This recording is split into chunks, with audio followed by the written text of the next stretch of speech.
I see no fear.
Welcome to the land of God!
ulit, pre. G?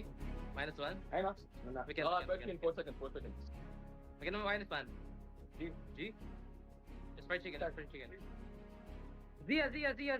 No pure. Chicken. No pure Zia. Zia, pre.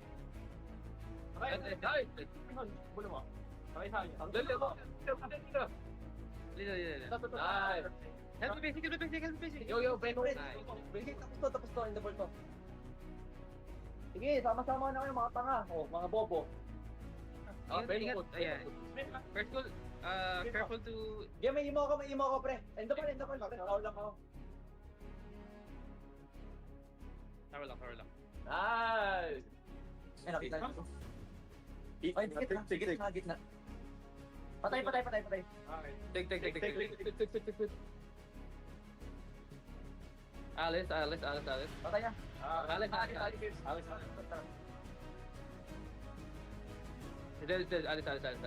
Alis, pre. Dead. Bobo! Yeah, 4v, sir. Basta, gago! Bobo! Go top. Chris, tangat at sa lapit. Buhay natin, tara. Abulin niya. Lapit ka. Gago, go top. Igun, tara, Chris. Apat dito, pre. Go top. GG. Ay, dali. Tawag.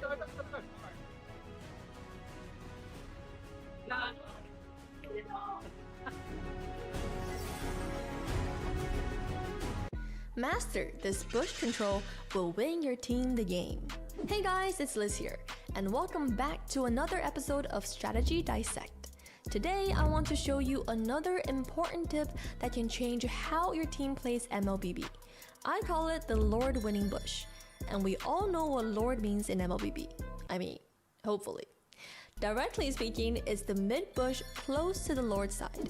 Around 9 minutes into the first game between C9 and BTK, Lord spawned on the top side. Notice how Shark was able to walk into the Lord winning bush initially with Hoon's help, but he quickly wandered away few seconds after Valentina walked inside of the bush. This effectively gave up the Lord side of the map control to C9, which resulted in C9 taking the Lord without much pressure. Now let's go back a few seconds. If Shark had coordinated engage with Hoon onto Valentina, they could have landed a devastating blow onto their opposition mid laner, wasting Mark Cutie's ultimate or Purify or both, while maintaining pressure on Lord's side to buy time for his team. And now let's take a look at a different example. Around 9 minutes into Game 2, BTK effectively gained control over the Lord winning bush this time. Because of that, Cloud9 had to make a huge detour just to safely arrive at the same destination. This brought BTK valuable time to quickly burst the Lord down and want control over the game. How about let's test this theory on the world stage? 9 minutes into Game 2 of Fnatic Onyx PH versus Falcons AP Bren, you can see a constant juggle of mid Lord winning bush control. Eventually, Onyx PH was able to capitalize on Fuse's missteps and gain back the control over the Lord winning bush. And what follows is a beautiful execution of Onyx style Lord fight to snowball the game. Hopefully this is all helpful. Make sure to like, subscribe, and turn that bell on. We will see you on the next episode of Strategy Dissect.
The journey's been grueling, the battles unforgiving, and only the best of NA are still remaining. 3 weeks of Swiss rounds swept us into the playoff stage where 4 teams will clash for the championship title and a chance at international glory. Ladies and gentlemen, welcome to day 1 of the playoffs for the NACT 2024 Fall. I'm your host Liz, joined alongside by yours truly, Private Dancer, and Steph Weezy. Hey, you heard Liz, the best in North America is still remaining, and we're still here. Glad to officially be a part of the playoffs this NACT. Yeah, the air is thick with anticipation. Whatever happened during the season is all in smoke and dust. Right here, it's the playoffs where everything matters. Everything is starting new, and let's take a look, a recap of everything that happened in the Swiss rounds. We had 3 rounds of the Swiss rounds, best out of 4s, not best out of 4s, 4 games total, and the teams with the top points are here with us in the playoffs. That's right. As Liz mentioned, the top 4 teams scoring the highest on the board, able to make it through, able to fight it out, and now the stakes are even higher. Those 4 teams will be Cloud9, BTK, Gosu Nighthorde, and Godspeed. Yeah, and unfortunately, we say goodbye to 4 teams who didn't make it. Even some of my favorites, they're a little bit of heartbreak as we take a look at the playoff format. This first round between these 4 teams will be played in a best of 5. Those ones who go down to the losers round will be playing theirs in a best of 3. Some exciting matchups here to come. Unfortunately for all our viewers, some of your favorite teams are still here. Today's matches, top of the hour, will be Cloud9 versus Godspeed, and at 8 o'clock we'll have BTK versus Gosu Nighthorde. And a little bit of a fun fact for match 1. This will be the first time we get to see Cloud9 up against Godspeed. We didn't get to see it in the regular season, and yet still able to find some surprises. Yeah, we're going to see if there are any surprises there. Maybe Gosu Nighthorde might have a little surprise in store for BTK, as this will be their second meeting. Well, we haven't even gotten to the first match, and Private's already getting ahead of ourselves. For the players, they're still looking at a $25,600 total cash prizes, 1.5 million diamonds, a total value of $50,000. That's a lot of dollars, and a chance at M6. Yeah, a lot of diamonds, a lot of money on the line as well. And that ticket to M6 to not only be the best in North America and also hold that banner, but also be the best in the world. Not to mention this NACT, the stakes have been climbing, and so has the talent pool. We've got all the restreamers watching it across the world, sharing the NACT Fall Season, and also putting it on the big screen for us to enjoy. Biggest viewer participation ever. Yeah, this year has been huge for Mobile Legends. We saw them in the EWC, saw them in MSC. Things are only looking to grow bigger with the M Series. And we can't do it without your support. For all the viewers at home, we have once again a giveaway for everyone. On the screen, you see a code and a QR code to scan for 30-month skin for Akai. That's some very interesting skin, so make sure you're one of the first to scan that code and get the skin. Yeah, make sure you scan it as soon as you can. It's not region locked. Anybody across the world can claim it. Only 30 available. As soon as you scan the code, it should take you in game. You still have to type in that long strip of coding right there. So make sure you screenshot it and save it and get it while it's available. Yeah, and for those of you who might be viewing on your phone and unable to scan it, you can actually go into the description of the YouTube video and you'll find a link there to put in the code as well. Well, Weezy must have scanned that code and tried to get one of the skins because I didn't even know that information. So you guys better be quick and beat Weezy to the game and make sure you get one of the skins. Now, for the first anticipated series of the day, for Godspeed, we have Divine on the XP lane, Shiro in the jungle, Restart in the mid lane, Joybotch on Roam, and Sairi on the gold lane. Yeah, definitely a stacked roster. We can't wait to see them compete. Godspeed, led over there by Joybotch, who we've seen him in previous NACT spearhead the way on some of the top teams, and definitely knows what it takes to go the distance. And hopefully today we can see them go a little bit further. Yeah, exactly. I expect this team to be leaning heavily on the experience of a Joybotch, taking the same roster that was able to surprise us against BTK last week and maybe bring some of that same magic here tonight. can their momentum face up against Cloud9? Because Cloud9 are sticking with their original 5 for the rosters. Naz on the XP lane, best player in the jungle, Marcutie in the mid lane, Cold World on Roam, and Basic on the gold lane. They're pretty much undefeated this season. Yeah, and both sides sticking to what's been working, not going to make any adjustments. And hey, I'm all for it. I believe if you build that synergy, even through losing, you can be even stronger at the end past the finish line. And hopefully today, like you said, this will be the first time we can see both of these teams compete. We didn't get to see it at all in the regular season, so we got to see who can go the distance. Yeah, bringing in a stacked roster and a stacked staff behind them to support this team. We're going to see if they can continue their winning ways where it matters, and that is here in the playoffs. And they've continued growing this entire season. They started off a little bit on the wrong foot in the first week, but ever since that, they've pretty much had a lot of surprising games, even to the viewers that didn't believe that they can take 2 games from BTK last week. You know, on the other side of the table for Cloud9, I'm wondering if they're still boot camping over there at G's house, because we got to see them perform up against BTK with an amazing performance. With the Nats prediction on top of that with the 3-1, just able to push through with everybody sitting in G the Ico's living room. So I wonder if they're still in that same situation. I mean, it kind of benefits them, especially with shot calling and MS issues. So we'll have to see. Definitely pay attention to those cameras while we're inside of the game. Yeah, and when we talk about how their performances, especially with such a decisive series win over BTK, with them still camping out, with them still together, you know that this is a team that is only growing stronger. So that's something that a lot of people are going to have their eyes on with their performance here tonight. I mean, are they still camping on in G the Ico's room? Because, I mean, it's been a couple weeks. For G, it's been a long time, but I'm sure they're having fun, and we get to find out right now as the draft is ready. So guys, take us into the draft. And away we go into the draft for our first series of the playoffs for the NACT Fall Season Private. We've made it. Cloud9 up against Godspeed. How are we feeling? I'm feeling good. I'm very excited here because, like I said, I usually love to see some of the underdog teams. Godspeed kind of coming up from nowhere. Besides Joybaj, not too many players here have made it to the top of NACT in recent memory. So to see these guys here in the playoffs taking on a team like Cloud9, I'm very excited to see what they can put out there. And surprising already, Soyu already taken off as some deeming as a threat here by Cloud9. Yeah, me and you kind of had the discussion right before stream started about the Soyu and just how impactful it's starting to become. We got to see a little bit of a sneak peek of it. We got to see Mobizayan pull it out. He was very dominant on his performance, throwing it inside of the jungle as well. Even though there's not really a traditional ultimate, just the skills is enough to really wreak some havoc when in the right hands. So taking that off the board, I wonder how that's going to impact the current meta with other picks that are still available on the table. We're still seeing the R-Lot up for the taking, the Edith as well. Both of them great options, especially this early in the draft. We're still seeing things like the Hylos hasn't been banned out, and that's just one of the beautiful things about the way the meta's been shifting, right? You just never know which way it's going to go, but you can't out-ban everything.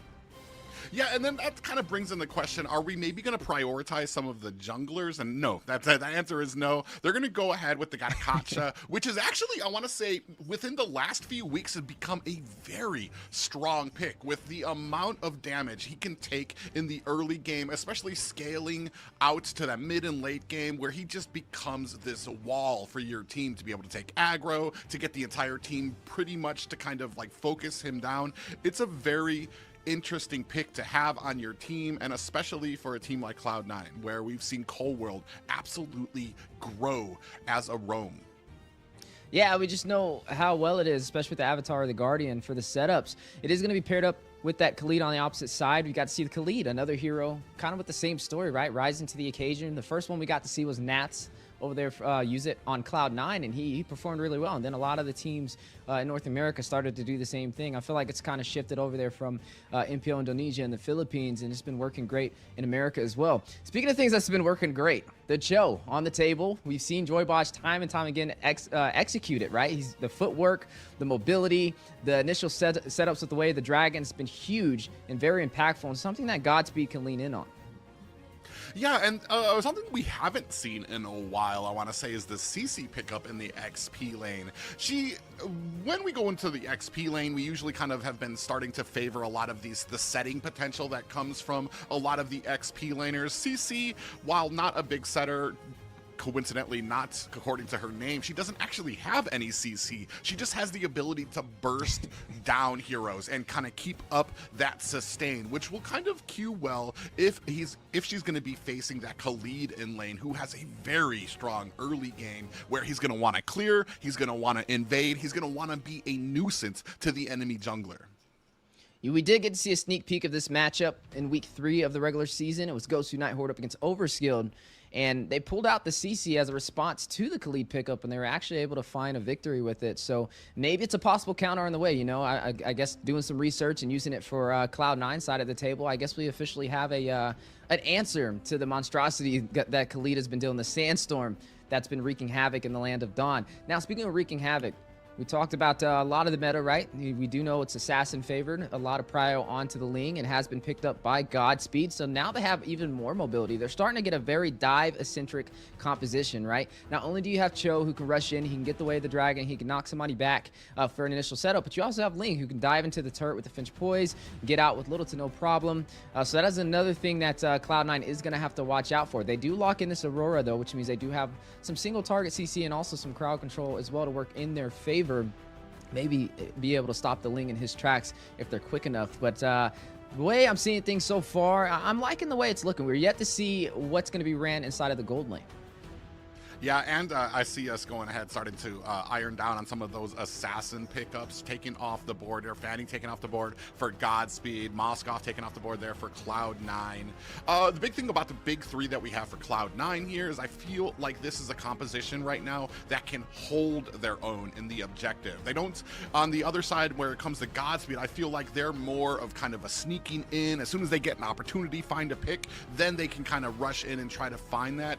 Whereas Cloud9 has a more steady and sustained route, that they have a good, nice, thick tank right up in front that can take a lot of the damage, that can give Cloud9 the time that they need to get those retributions off. And they're going to need it too with Joybaj on a Cho. Yeah, and definitely going to be huge and very impactful, and something they're going to have to watch out for. Now, looking at the ban so far, right, we're seeing a little bit of limited marksman pool. We've seen the Moskov and the Carry taken off the table, the Ruby as well, which is not leaving too many options. I mean, I guess technically you still have the Herod. There goes the Claude being taken off the table as well. Now, we have seen Cloud9, they like to switch it up, right? They don't really usually throw in the same hero, just showcasing to the world that their hero pool is infinite. We got to see the Natan sneak up to the scene. It's been very impactful for them as well. They were able to get a victory off of Maple Leaf, pulling that out. Maybe that could be something that they can do here, especially because you have the entropy. You need somebody that can escape from this Ling when he does dive in. And speaking of diving, throwing that Alice in on top of this is a full dive-eccentric composition from Godspeed. Yeah, and that's going to be very interesting too, because Basic does favor a lot of those actual marksman's picks, where we've seen a lot of teams have kind of widened out that gold lane to fit in a lot of other heroes. And speaking of which, we're going to have a Harith in the lane as well. Hayabusa, a great pick for best player, somebody on an assassin who can get in and get out of harm's way, some ability to negate a lot of damage with that shadow kill. But not just that, if by some chance Godspeed does get the lead, does start pushing forward, and you get Cloud9 on the back foot, what we've seen from them, what we've seen from best player, is he really shines on that assassin to be able to get to those side lanes, create pressure by split pushing to where teams can't even take the Lord without the threat of pressure coming in from all different lanes. And a little bit of insurance from Godspeed to wrap up their draft as well. They are going to pick up this Angela. This is going to be played by Restart in the mid lane, going up against that Aurora. Both sides ready to go. Joybaj running on that Cho, Co-World on that Gatat. Both of them definitely able to execute when it comes down to these team fights. Now, it's assassin versus assassin. We've got the Ling for the side of Godspeed up against the Hayabusa. Both of them super early. Their whole objective is to pave the way in the early game. Where Ling kind of shines a little bit better, though, against the Hayabusa is Shiro has the ability to split push a little bit more, especially toward that mid to late game if they do fall off in these objectives. But speaking of objectives, now boiling into the land of Dawn for the first game of the playoffs. Yeah, ladies and gentlemen, this is where it begins. Cloud9, the inaugural playoff game against Godspeed. Both teams looking to set the tone here. Yeah, we're gonna figure out whose tone is a little bit louder. Best player definitely running on something he's comfortable on. We know he thrives in the jungle when it comes to the assassins, but Shiro rising to the occasion, a new star this NACT Fall Season, and he's been pretty dominant. You can't, discredit Godspeed, even though Cloud9 is definitely the more favored, and Godspeed would be the underdog. Godspeed almost took down BTK. It came down to the last game, losing that series 2-3. So I wonder who's going to be able to lead the way in the early phase. A lot of pressure. Yeah, that early game we were talking about him coming in. Coldworld able to find a kill. Divine in trouble. He rushed from the bottom lane to try to help out, but still, Cloud9 walking away with the first blood. Yeah, Joybosh, he's definitely, he's a little too excited, a little too early, right? You want to kind of gauge what type of time Cloud9 is on. You don't want to allow them to get any advantage, especially in the early phase. They're a team, if you give them an inch, they will take a mile. I mean, look at the team right now. They're all sitting. Looks like they're at GD Aiko's kitchen right now at his dining table, ready to play this out for the series in the playoffs. Yeah, there's no better point to bring up to us is if that is going to be a factor here. Having them all right next to each other. They don't need to have headsets. They don't need to be in Discord. They don't maybe get cut out when they say something. They're right next to each other. So they're going to be able to kind of keep that communication fast and clear with each other. Still right now, looking for an opportunity. Divine being pushed back a bit in his lane and no worse for wear at mid. Oh, actually taking down to about 10%. Restart coming in, looking for the stun at Nats, but does get distance away as the first turtle comes up. Yeah, first turtle is now on the board. Both sides looking to go for it, but best player in a great position for the retry. But look at Shiro. Ooh, yeah, he's perched up. He does have the Tempest of Blades is out looking for the retribution. He gets it. And Mark Cutie in trouble. Way of the Dragon slams onto him, boosting him into the team. The passive goes off and he is able to get away. Shiro in trouble, but that Angeling combo is more than Cloud9 can take. They weren't able to burst him down. And luckily, Godspeed get away. Actually, both teams get away without a scratch. Yeah, neither side gonna find any casualties right there, but the turtle does go over to Godspeed to give him the slightest advantage, maybe making up for Joyboz falling that early in this game. Definitely still has a little bit of fight on their side. We are looking at best player now shifting his focus into the jungle, trying to catch back up. We got to see how these assassins start to play into this though, right? Outside of just the objectives on the map, such as the turtles and their buffs, we got to see how they play into possibly getting these early game kills on the side lanes.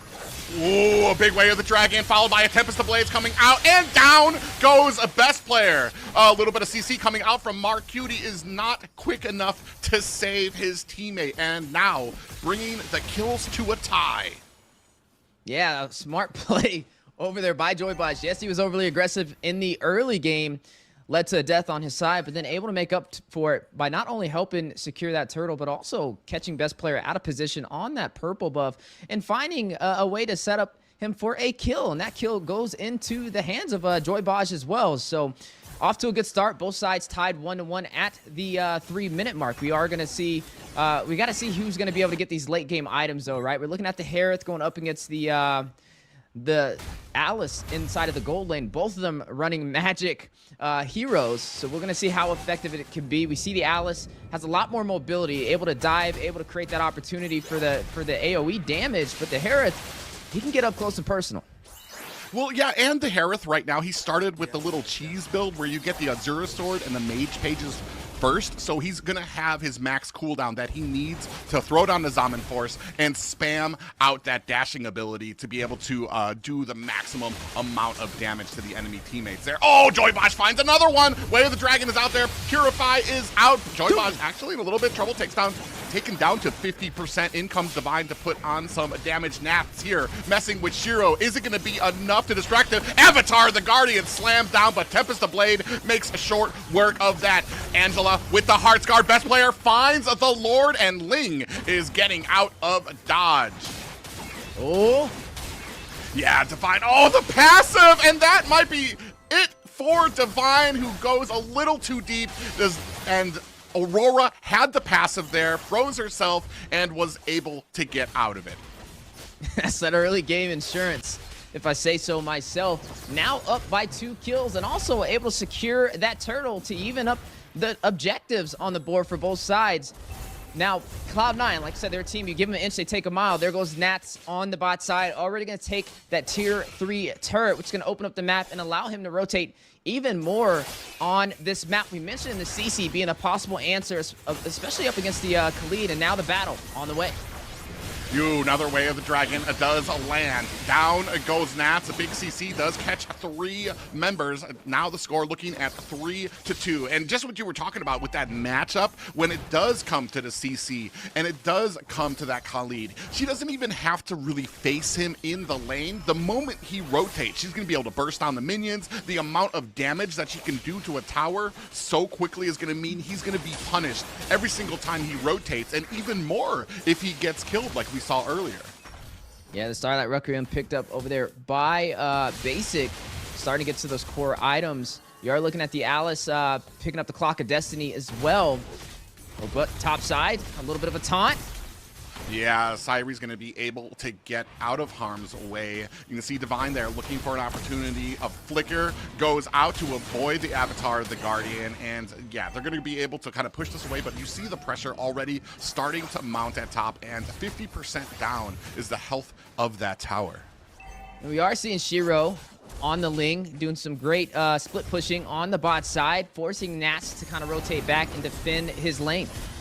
Oh, and here comes the Heartsguard. Is it going to be enough to save him? It is not. Restart trying to punish Coldworld from the backside. You can see Divine comes in, finds a kill onto best player, the Tempest of Blades under the tower. Coldworld almost gets picked off, but Basic is able to turn it around, find the kill on Shiro.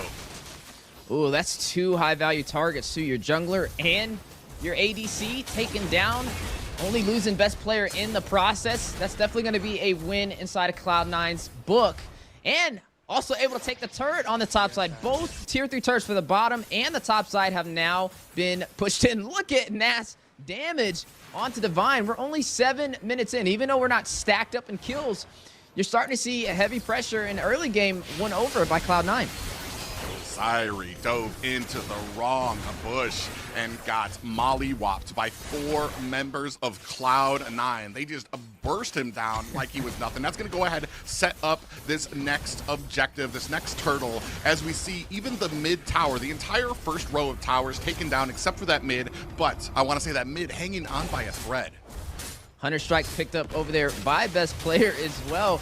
You see the Feather Heaven picked up over there by Basic. Both sides fighting it out in the mid lane. The tier 3 turret will be pushed in. Now only standing with their tier 2s for Godspeed. Pushed a little bit further on their side of the jungle. Cloud9 now able to evade with little to no issue. Right now it's just been a battle of chess, and they've been 1 step ahead of Godspeed at every single second. We got to see, how does Godspeed turn this around, right? How can they find a way to put this game back in their favor?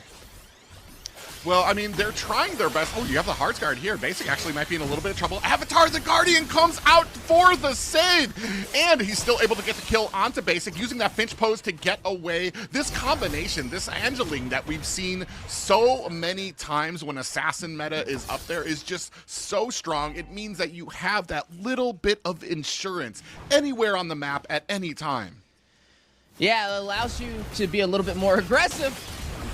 Yeah, Way of the Dragon comes out. Quad Shadow's best player narrowly able to find a way to get himself out. Nats here trying to put on the damage. In goes Syrie, finds best player in the bush. Meanwhile, Joyboss still trying to put some damage onto this tower, and they are going to be able to get out of their. Nats looking locked onto Joyboss. He's going to be able to use that Jikundo, hopefully to get himself away. Syrie trying to provide some recovery fire there as well. We do have the Tempest of Blades here onto Basic again. Is this going to be enough? Goes in on Basic, who's dashing for his life and able to defend his tower. Coldworld coming from the mid lane. Avatar the Guardian, Shiro easily avoids it. It avoids the dash from him as well. In comes best player. This might be it for both Shiro and a Restart, who finds himself on the bad end of a shadow kill. Now the reinforcements from Godspeed coming in, trying to make Cloud9 pay. Joybaj with the Way of the Dragon. Best player finds 2 kills again onto Godspeed. 10-4 right now. Oh, man. Almost a full wipeout. Divine needing to go back to safety. Cold World, Mark Cutie not wasting any time. We'll be able to take the tier 2 in the mid lane. 4 members down for Godspeed. Cloud9 not losing a single teammate, extending the lead 10-2 for a massive advantage and creating the opportunity for them to be able to take this Lord. It started with Basic outpositioned, outnumbered by Shiro and Restart, but what was once in their favor turned into something to work in for Cloud9. They were able to not only get the kills, able to take 4 members down, and also able to take majority of the search. 2 tier 2s fallen, not only the one in the mid, but also the one on the top side. Ooh, Shiro going in against... Ooh, best player comes in. The Hearts Guard was hovering there, so I'm not sure what happened there. Maybe a miscommunication by Restart there to come in as best player came in and just absolutely put on the big damage. Syri now with the Hearts Guard trying to take down the team. He's going to flicker, but still gets taken down by Nats. The CC coming out from Mark Cutie as the rest of the team focuses down to that mid tower. Lord is bounding its way. Avatar the Guardian zones back the rest of Godspeed. In comes best player, Shadow Kill onto Divine. Not able to find the kill, but the team finds the first core. Able to take down the base Crystal. 1 game down. First match of the playoffs secured by Cloud9 over Godspeed. 12-5-21 finish for the overall KDA of the team. The boys were on fire with little to no mistakes, which leads to the question, where did Godspeed go wrong? Well, I mean, where it's at this level of play style, it's sometimes a little easier to focus on not what the team did wrong, but what Cloud9 was doing right. And that, with every single kill that they were getting, I want to say after the 2nd minute mark, every single kill they got resulted in an objective, resulted in a tower, resulted in them going for a turtle immediately. They didn't linger around. They didn't try to chase kills that weren't necessary. They just answered when they were being attacked or when they had a gank, and they took those towers so quickly that it was only an 11-minute match. Yeah, and I think it kind of boiled down to when Shiro was on the bot side, paired up with Restart, trying to get the 2v1 on Basic, and then Basic able to outshine them on the 1v2 and wait for his team to rotate around and follow through with the counter. And they were able to get the kills, and then you got to see Godspeed. They thought they had a counter to their counter, but then that got countered again over there by Cloud9 to lead to 4 kills and able to kind of push through majority of those tier 2s, and the gap right there was just too big. Cloud9's not that type of team. You can't let them scale you at least that far in terms of kills and gold that early in the game, or they're going to go for the early finish. And that was an early finish, like you said, that 11-minute game so far for game number 1 up against Godspeed. Game number 2. We got to see, you know, how Godspeed can turn this around. This is a little bit different than the regular season. We're not playing for points anymore. This is an official best of 5. Oh man, you can take a look at some of the highlights here coming back. They were able to find some opportunities and some kills out there as well. I believe here, this was a turning point for them too as well. Divine kind of underestimated, especially that passive that comes out from Mark Cutie on that Aurora, found himself in the bad way on the wrong side of a tower, taking some easily avoidable deaths there. Here, I mean, it was just the amount of pressure that Cloud9 was able to put on, immediately being answered there by Godspeed, but still not able to put these deaths, not able to put these kills into a force that could take the tower for them. At least it wasn't able to take as many towers as Cloud9 was when they were successful. And here's that kind of that second to last fight where Godspeed came in for the answer to try to punish Cloud9. They came in, they found the gank. I think they were even able to find a kill at one point, but then it got turned around. Cloud9 found the kills on their side and were immediately able to push through mid.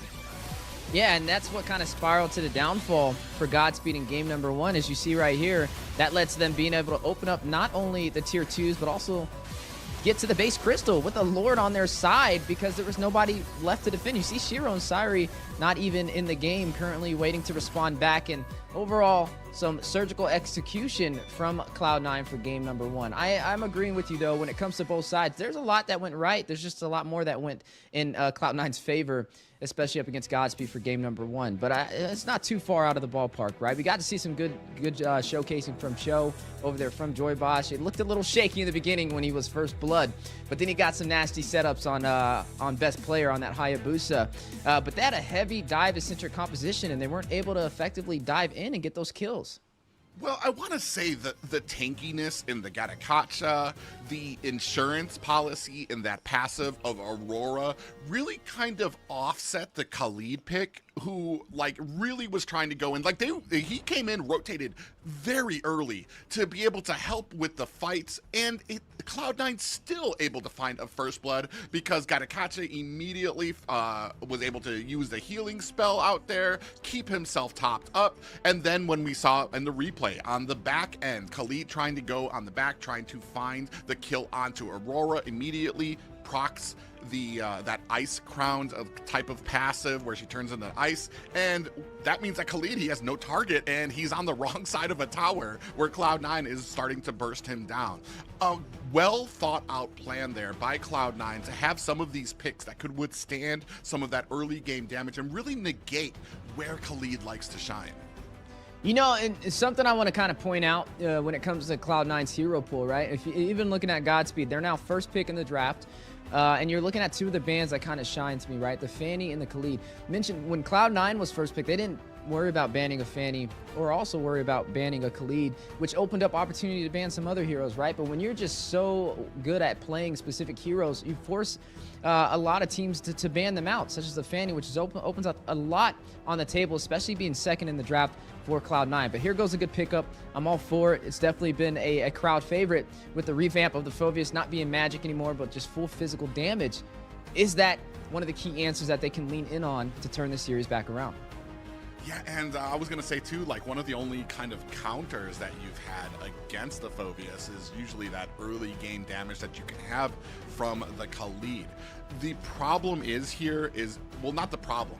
The thing that Godspeed is going to have to kind of key in on with the Phoveus pick is once Phoveus goes in, it's a wrap. He's staying in. There's really no escape for him. So the entire team needs to be on that. They need to be able to kind of close and seal the deal, get those kills off, or at least be able to push the team back. And that's something that Divine's going to need to be able to potentially do too as well. Get that demonic force onto heroes, but not too far back to where the team's going to be able to kite you so far back that you're separated from your team and they're not able to assist you with an escape.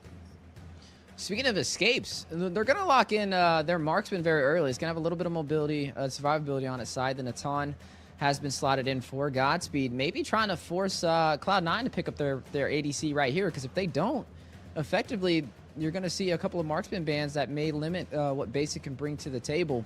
They already banned out the Ruby on top of that. Now, I do like the Alpha. I feel like it's effective. You kind of mentioned the Phoveus. Once he gets into the heart of the battle, your team has to kind of be there with him. He's not the most mobile hero to get back out to safety. So if he decides to initiate, it's time to fight. But when you have a hero such as the Alpha, with the Alpha charge, he has some crowd control of his own, which could be very effective to keep that Phoveus in his tracks and potentially burst him down. Now, the Sicilian, we've been seeing it sneak into the scene. It's been very effective, being able to play from afar, use the Bat's Feats, the Sanguine Claws as well. It's been huge. I love seeing these heroes that didn't get the spotlight for a while in the meta, now rising back up to the occasion. And I feel like that's okay, because when you have a hero like the Phoveus who plays up close and personal and he's not highly mobile, if you have a backline mage who can sit from afar and have some amazing range to be able to burst him down, it could be a possible answer.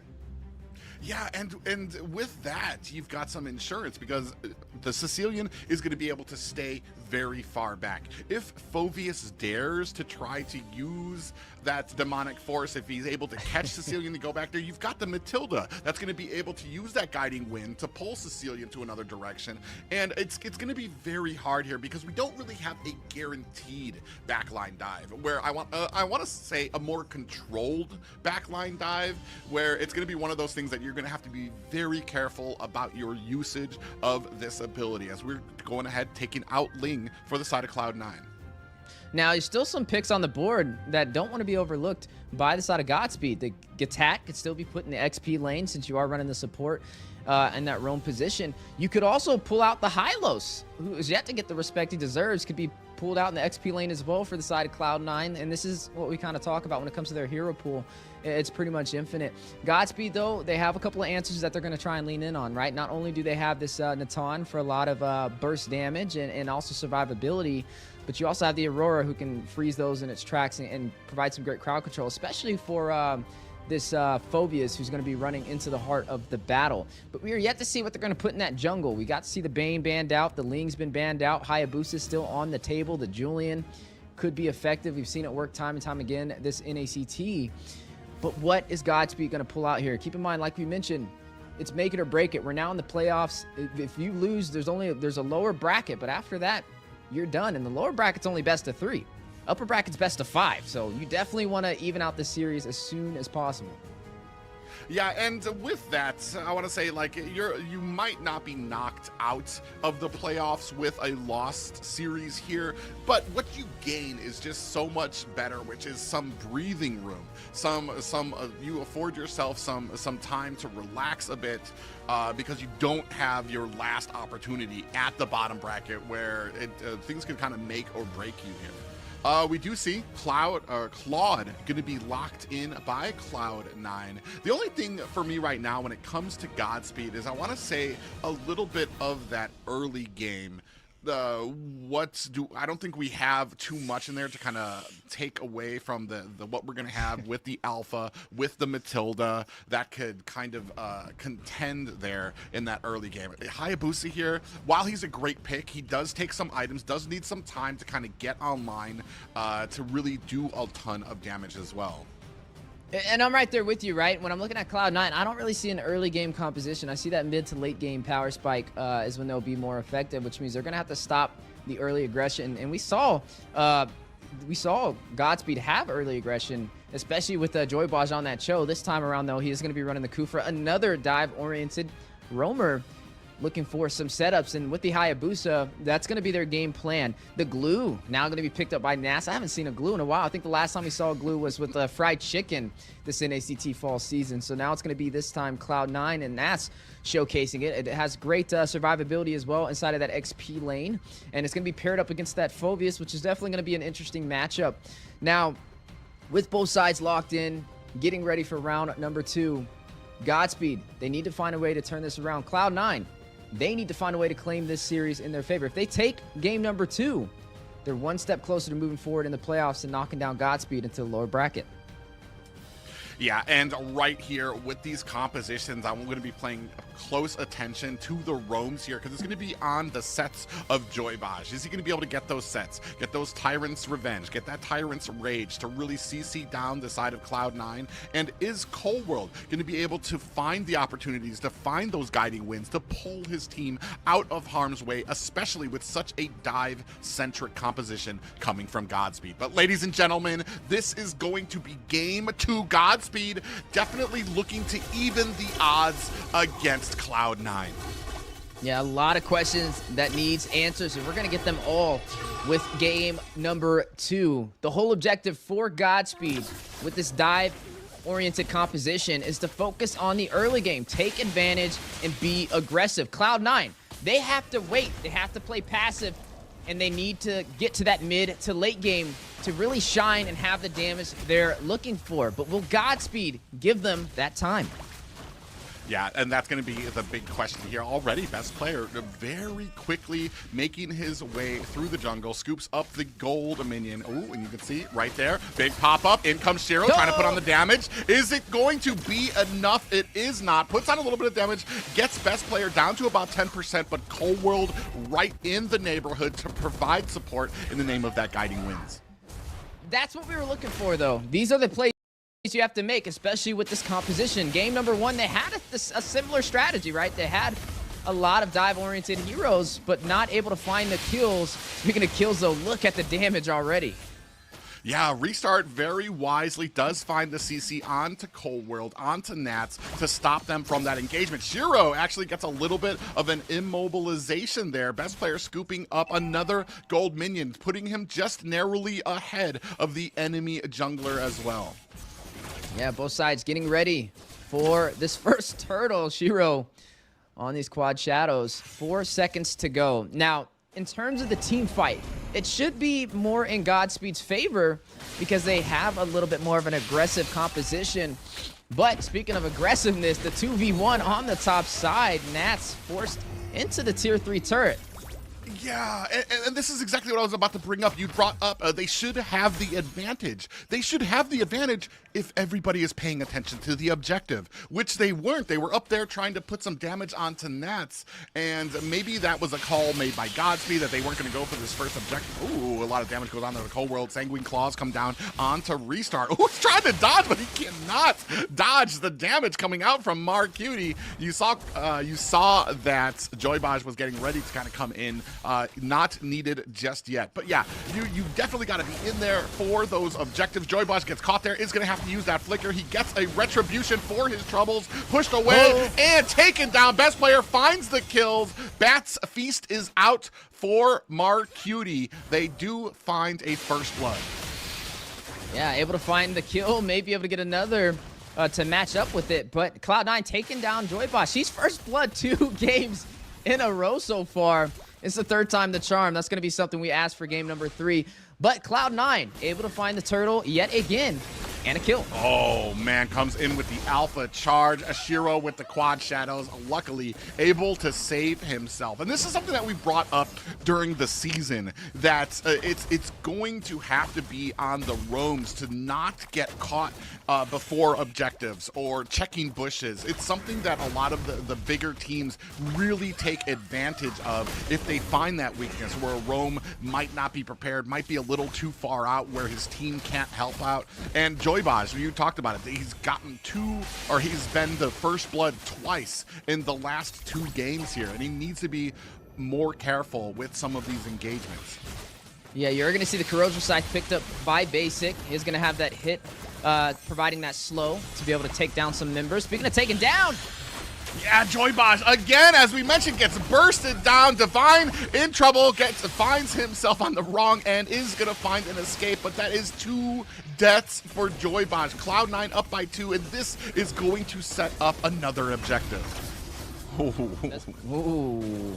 Shiro. Yeah, he tried to go in, tried to find the quad shadow to get in there for the steal, but was not. Best player very quick on the draw with that retribution battle. Yeah, and Sairi 2v1 matchup, circling Eagle.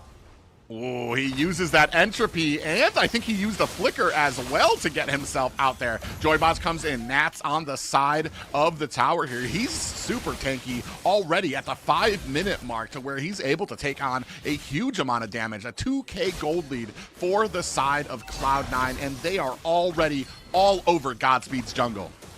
Yeah, looking to take some turrets now. Proxy in the lane on the top side in position, but a 3v4 may be on the way. Shadow kill goes in onto the 4 members. They're going to go ahead and back off. That does save the tower. So a good play there by Shiro to come in with the quad shadow. Knew he wasn't going to be able to get the kill, but he was going to be able to clear out those minions. Yeah, Clock of Destiny picked up by Marcutie, slowly starting to rev up. He's already got a kill on the board as well to work in his favor. You're looking at that War Axe picked up over there by best player. Dominant Size over there from NAS as well. And now the Siege on the top side. Yeah, 4 members of Godspeed here looking to try to defend it as the circling eagle comes out. Cold World with the last kill, or the last hit on to the tower. Split by Nats to go ahead and secure. Oh, a little bit of a conceal here. I don't think Divine's going to be able to find a target, but already starting with the macro. 1 tower down, a buff down. Shiro with the shadow kill. Best player finds himself a kill. Not really worth it. The Ouija Shadow kill and the Quad Shadow forced out, not really dealing any damage to best player as well. Just shows you how far ahead Cloud9 is. I mean, Shiro's only level 9. Best player is level 11 and also has 2 kills on the board. Highest kills in the game, and now possibly going to go in for this 3rd turtle. Cloud9 has been able to find every objective so far. Godspeed yet to find the opportunity they've been looking for and zoned out of the turtle pit. And that is just kind of result of this Cloud9, and I want to say this objective focused play style that they have kind of like just been brought to life with coming in with that quad shadow. Shiro, not only was the quad shadow kind of useless. Ooh, Mark Beauty actually a little in trouble. Does get a lot of CC. The demonic force comes down, is able to find the first kill, putting Godspeed on the board. But like I was saying, with the shadow kill out there, you knew it wasn't going to do enough damage to best player. But not only did you use the shadow kill instead of using the quad shadows to get away, but also without your jungler, you set up your team to have another turtle taken from them. Oh, and Restart in trouble here, gets taken down by best player as they continue their winning ways through the enemy jungle. Demonic Force coming in here, might be in trouble, but Nats finds the killing blow, taking down Divine. Just as Divine throws the hammer down and finds a kill on the Marcutie. Cloud9 able to turn it back around on their side on the 2v1 trade. Basic will be able to open up the map in Cloud9's favor, taking a tier 3 on the bot side. The tier 3 on the top has fallen as well. Godspeed only able to take a tier 3 on the bot side to match up in the map. Right now, it's bleeding blue. Cloud9, they're on fire right now. They have the answers. Godspeed still kind of similar to game number 1. A little bit behind when it comes to these objectives and focusing on trying to get these dives and these pickoffs. Even their aggressive dive composition is working in Cloud9's favor as they're the one winning these trades. Well, and here's the thing. The highest leveled player on the side of Godspeed is still 3 levels behind best player. That's the highest level player on Godspeed. That's just, I mean, the gold might not be a huge gap right now, but when it comes to the player strength, especially when it comes to trying to engage around the best player, you're not going to have a good time. And they're going to go ahead, start for this Lord, and I'm not sure there's anything that Godspeed can do to contest this. Yeah, and I'm worried about Marcutie on the Sicilian, right? He has the Impure Rage, so he's going to have that extra skill damage and also mana on hit. Look at the Lord battle, though. Another zonage from Cloud9, forcing out Godspeed from the Lord pit. We'll be able to secure this objective. First Lord of the game going over to Cloud9. Yeah, and amazing play there by Cloud9. Joy Bots goes into the back line. Are they going to be able to latch on to Marcutie, who flickers out of the CC? Bat's Feast is out. Divine in trouble, has the split, riding on top. And Marcutie finds a kill onto Divine. They were actually, I want to say Godspeed actually found themselves a kill onto Basic. So they is going to bring their score up to 2, but now they're starting this huge push through the mid lane, and I don't think they're going to be able to defend it. Yeah, Cloud9 going to be able to take the last standing tier 3 turret. May be able to go in for a tier 2. You see the Lord marching on the top side. A massive advantage, 6-2 on the scoreboard, up by 4,000 gold. Best player, they're still spearheading the way on this alpha. 3-0-1. But speaking of both players, he's trying his best with the quad shadows. Out comes the alpha charge, and I think that's it for Shiro. He is down, and I love that they knew to bring Cold World with them just in case he was able to use those quad shadows to get away, because you're going to be able to lock onto him with that circling eagle to be able to kind of punish him down. Now starting to put this force on to the bottom tower. Best player hacking away, and we are almost down to only high ground towers with the mid tower. Oh, does get on the restart. Passive has been activated. You can see all the CC coming down. Cold World finds a kill onto restart. Sairi in trouble, is going to have to use that entropy to get himself back out of the battle. Divine takes a face full of damage. In comes a huge set from Joybaj, but the rest of the team is not able to capitalize. Shiro tried. He came in, but not able to do enough damage, and down goes Sairi. It's just Shiro alone to defend against 5 members of Cloud9. He's gonna try to get down these minions if he can. He's actually doing a great job of defending because he focused on the minions solely. May not be over. I wonder if they're gonna go in and still try and close it out. It is a 5v3 with minions. Yeah, minions are out there. You can see Basic on the side, swinging away at the tower. That's going to be game 2, a decisive victory for Cloud9. and a massive statement to jump into the playoffs. Cloud9 walking down the red carpet right now into GD Ico's kitchen. I wonder if GD Ico's prepping them a good victory meal, because right now they're headed toward the right direction. We need to see Godspeed have some answers and fast. They only have one more chance before they're knocked down to the lower bracket. Again, pulling out the heavy dive-centric composition, but matched with the defense from Cloud9, waiting for them to dive in, waiting for them to make a mistake, and capitalizing on it has been the story so far for this series. Yeah, and this is, I just want to repeat that, there's only one more game for Godspeed to try to come back here. This is a regular best of 5, so we are not guaranteed 4 games like we were during the regular season. It's a regular best of 5. If Cloud9 are able to take this next game, they will be able to sweep Godspeed. As we take a look at some of the stats there, Joybaj 0-3, having a rough game. They just knew exactly how to exploit the Kufra, find the kills on him, especially in the early game, which set up some of these great objective picks. Yeah, and objectives is what we kind of want to highlight, and where Godspeed is not really shining, right? It seems like Cloud9's able to take every single turtle, every single lord, and always able to take the first turrets. Not to mention, what's going on with Joybaj on first blood? He's got to relax a little bit, man. You know, just roll the shoulders back and play a little bit more passive. I feel like he's great at being aggressive, but Cloud9's not that team that you can initiate with and expect them to make a mistake that early in the game. For game number 3, we're going to have to see these things checked off from the side of Godspeed if they want to remain in the upper bracket for the NACT Fall Season. I mean, look at the KDA, 11-3-23, complete domination so far from Cloud9. Now, Godspeed, they've been focusing on some heavy dive-centric compositions, right? I don't know if that's the answer. Maybe they play for something that's a little bit more passive, maybe something that comes online a little bit toward that mid to late game, because this early game diving has been severely punished by Cloud9.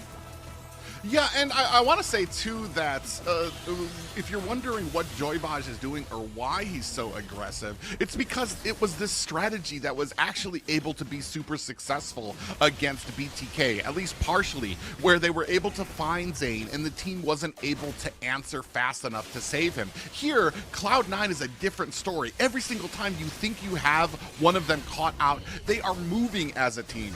Cold World is always in position, even if you can't see him, to be able to come in there with the guiding winds, to be able to save his team members. And once it got to the point where best player was 2-3 levels over the enemy team, there was no more battles, no more fights that you were going to be winning for the side of Godspeed. And they didn't realize that until too late. Yeah, and I mean, hey, different teams, different weaknesses and strengths, and this is not the same as BTK. But definitely something that BTK is probably watching and taking some notes on. Now, I will say for game number 3, I mean, we've seen Joybaj in previous matches, at least in the regular season. He's ran heroes that are, I would say, not as dive-centric, right? We've seen him play more of that support role. We've seen him pull out things like the Matilda. But, yeah, it's just right now the defense is really where Cloud9 is shining, right? Even though their offense is good. And I think that Godspeed's offense is great as well. But their defense for Cloud9 is just better than their offense. So I feel like maybe changing up the strategy and throwing them off their pace could be a game plan for number 3. But something I want to put a little bit of a highlight on is Nats so far, man. I've been very impressed with the answers to heroes that we would consider staple meta, right? We got to see him pull out against the Khalid, the CC. He was able to out-rotate, outshine, and get the job done. He executed perfectly. And then we get to see in game number 2 up against another XP laner that's been very dominant, the Phobius. He pulls out the glue, and he does the same exact thing. Now, that's something that also Godspeed has to find an answer for. What do you do with Nats? Well, and I'm actually at a loss for what you do against Nats besides being as good as him. We've even seen Chicken struggle. It's not just the player that is having the good time with how skilled he is, it's the picks that he can put out there. Where we see when you have an R-Lot, when he's on the R-Lot, it's even worse because there's not really many counters to the R-Lot except for maybe the Phobius, or not the Phobius, the Khalid to come out there. But we've already seen that Cloud9 can bait out that pick, can have the Khalid out there and still be able to face it, still be able to punish it with a decent composition. It's just well that he's able to get these great rotations. We've seen all throughout the season, it's not just the rotations, it's the angles that he's able to come in with as well to find these great sets onto the enemy team.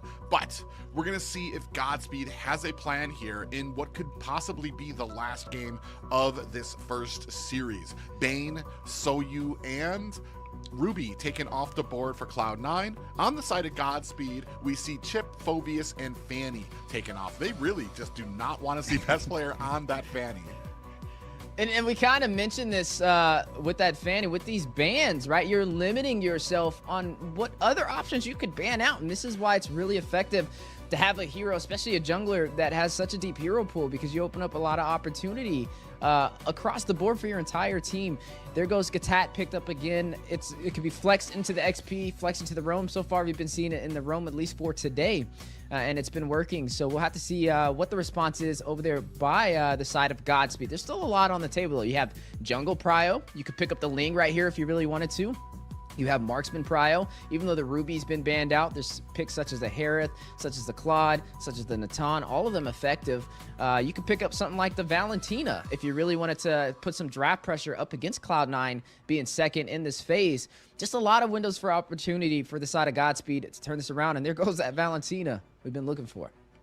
Yeah, the one thing though is the drafting is kind of on par right now, because I'm trying to think here is like, what would I try to think to do here is I'd try to maybe go for an early something aggressive, but we saw that in the first game. Cloud9 went against a very aggressive early game composition from the side of Godspeed, and they picked up that the Gatakacha to be able to withstand that. He's tanky, he's able to dish back out that damage to the enemy, and then you put on the healing spell on him, and he's going to be able to even, I want to say, pull in what some of Godspeed thought was a sure kill. Even with the early rotations from Divine, they actually lost themselves a first blood due to that engagement. So it's almost on the fence of what you could do. I do like the Valentina pickup here, because it means you're going to be able to make Cloud9 at least consider about some of the ults that they're going to be giving to her, some of the things that she might be able to answer back with. And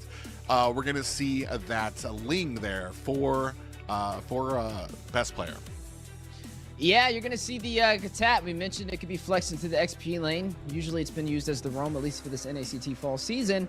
But with this composition that we're seeing from Cloud9, it should be in the XP lane. Cold World is going to be pulling out a trick from Joybaj's book, right? He's going to be pulling out this Cho. We're going to see who has a little bit better of that footwork. Can't wait to see as we jump into the Land of Dawn. But for the side of Godspeed, they're going to pick up the alpha. It's like both sides is kind of pulling from each other for game number 3. Now, with this composition, we got the Khalid up against the Gatat. I feel like this could work a little bit better for Divine to get a little bit more comfortable in that lane. We kind of mentioned Nats and needing some answers, and I'm going to be keeping a close eye, especially being an XP laner myself, on what happens on that side of the map. But with this Valentina picked up so early, it does provide a couple of utilities that Godspeed can lean on. You have Cold World with the Way of the Dragon. You can use that for some single target CC. You can use the Avatar of the Guardian if you really want to. They are going to have to watch out, though, for this Ling, right? Heavy dive-oriented, also able to pretty much steal these neutral objectives, which Cloud9 has been on top of the entire series. And now throwing a Ling into the mix to be able to get up there with the Tempest of Blades for that invulnerability, that invincibility for a possibly retro still is another component that's thrown into the mix that Godspeed will have to deal with. It's not even just Ling. You're also going to have to worry about Cold World. And we saw against the match against BTK, Cold World able to come in, finds the way of the Dragon onto Zane as he's about to retry. So that put him out of commission. You see him trying so hard because he's CC'd down by Cold World. So that's going to be another answer in there that Shiro and the rest of Godspeed are going to need to be careful of, because we've seen Cold World be able to get in there with those Jikundos, get the Way of the Dragon that isolates out the jungler, and makes it just too easy for best player to be able to come in there. And we'll see here with the rest of these picks where they're going to go, if they're going to be able to kind of hold it. What I see that they don't have just yet, we do have a little bit of backline dive, and we are going to be able to kind of have a little bit of that tankiness with the alpha, but what we don't have is something that's going to be able to answer best player if he decides to split push, if he decides to create that pressure in the side lanes. Do we have something that can get to that side lane quickly and be able to get back to the fight? Because you know that's exactly what Cloud9's plan is going to be here. Well, we're seeing a little bit of some tricks coming out the sleeves from the side of Godspeed. Going to go ahead and throw out that Lunox. Should be inside of the gold lane. It's great in terms of survivability with the Brilliance, especially going up against the heavy dive-oriented composition from Cloud9. We've seen Cloud9 kind of mix it up, right? They were playing for more of a, I would say, mid to late game draft in game number 2. With a little bit of insurance, but this time they're kind of being a little bit more risky, right? They're going to try and be aggressive early, and this is where I think Restart is going to shine, especially on this Lunox. It looks like Cyrie has swapped, though. This is going to be a Lunox in the mid lane, and it's going to be a Valentina in the gold. I was about to say, I was actually kind of preferring the Valentina in the mid lane, because with the Grok, you're going to have such a fast clear speed, and with how fast that Valentina scales, that means you're going to have some great pressure with that duo rotating to the top and to the bottom lane. But we'll see how well this works out in the mid lane, having the Lunox. I haven't seen too much of it. She's got a decent amount of clear in that mid lane. For me, it's the amount of pressure and how fast we're going to be able to get to those lanes that will be the winning strat here in the early game, at least for Godspeed.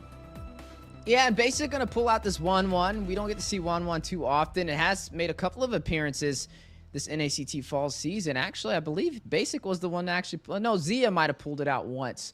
But this is going to be good if you can get the crossbow of Tang out. But it is a counter on the board, though, with Restart running on this Lunox. He can still proc that Brilliance and pretty much negate the damage that comes out from the crossbow of Tang if he times it right. You mentioned Joy Boss on this Grok. We know he's been super aggressive. We've seen him on the Cho. We've seen him on the Kufra. And this time, can he get it done with the Grok? Yeah, we're going to see here, ladies and gentlemen, Godspeed fighting for their survival in the upper bracket of the playoffs. Cloud9 looking to continue the reign here with a full sweep of their opponents. Hey, the higher you climb up that ladder for the NACT Fall Season, the colder it gets, and I hope both sides brought some jackets. Godspeed, this is their chance to take this series and turn it back around. If Cloud9 finds victory here, they'll close it out with a clean sweep and knock them down to the lower bracket. Maybe that's the strat. Maybe that's what Godspeed's going for, but we know these teams are all fighting at a high caliber. Oh, already expending that flicker is Restart. Best player in a little bit of trouble. Shiro coming up from the side, has the alpha charge. Tempest of Blades is out, trying to put the damage out. Shiro finding that space between him and Best player, who narrowly was able almost to find a kill. Luckily, no team took a death just yet, but we were already talking about those early rotations coming from the side of Godspeed. Joybaj takes a bit of damage from Basic, who is not worried for his lane just yet. Yeah, not worried at all.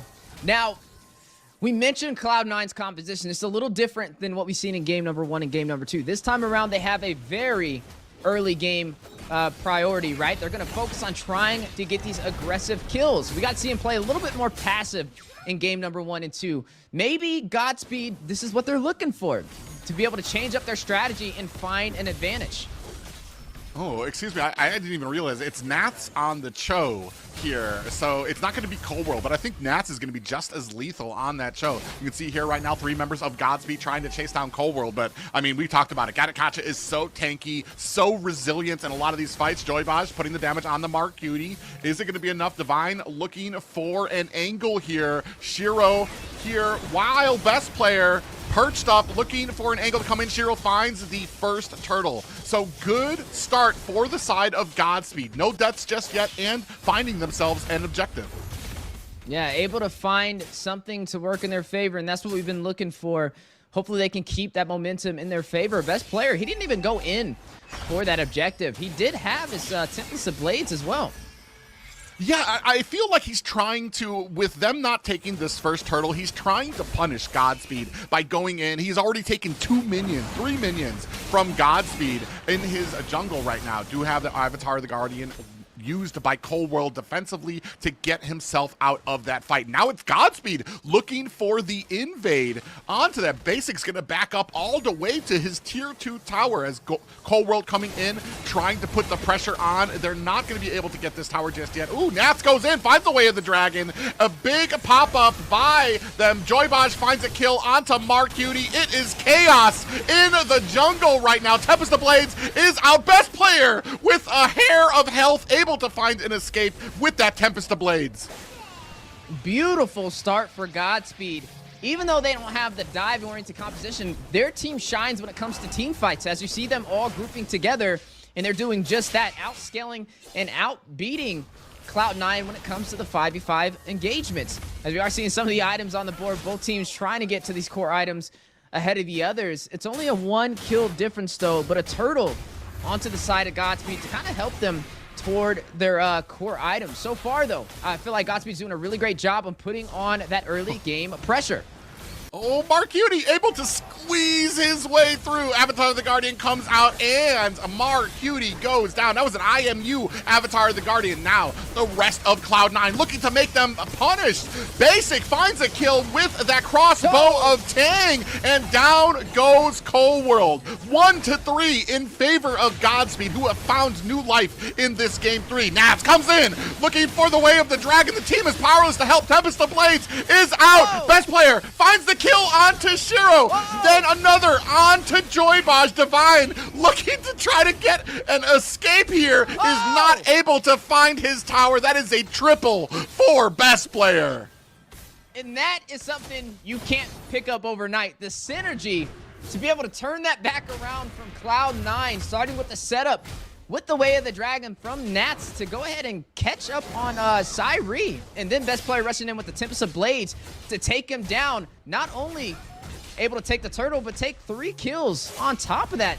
Now taking advantage of the scoreboard, leading the way 5-3, and may be able to take a turret on top of that. You see in both tier 3s on the top side and the bot side, down to about 15% HP. Yeah, it's just crazy how Nats is able to find the angle, get in, find the Way of the Dragon onto Shiro, shuts him down. Oh, Marcutie actually finds himself on the wrong end of an IMU Avatar of the Guardian. Speaking of Shiro here, looking to create some distance here, putting the damage onto Nats there. Oh, best player perched up with that Finch pose, decides against going in.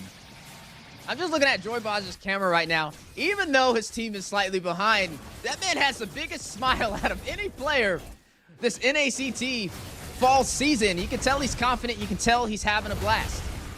Ooh, Shiro actually finds Nats. Are they going to be able to find the kill? He does. Tempest of Blades is out, though. Shiro in trouble here, connecting his swords. Best player finds another kill on his belt. 4-0 right now. Highest kills in the game, possibly more in climbing. Godspeed need to be careful. They're not too far behind in kills though, 5-6 so far.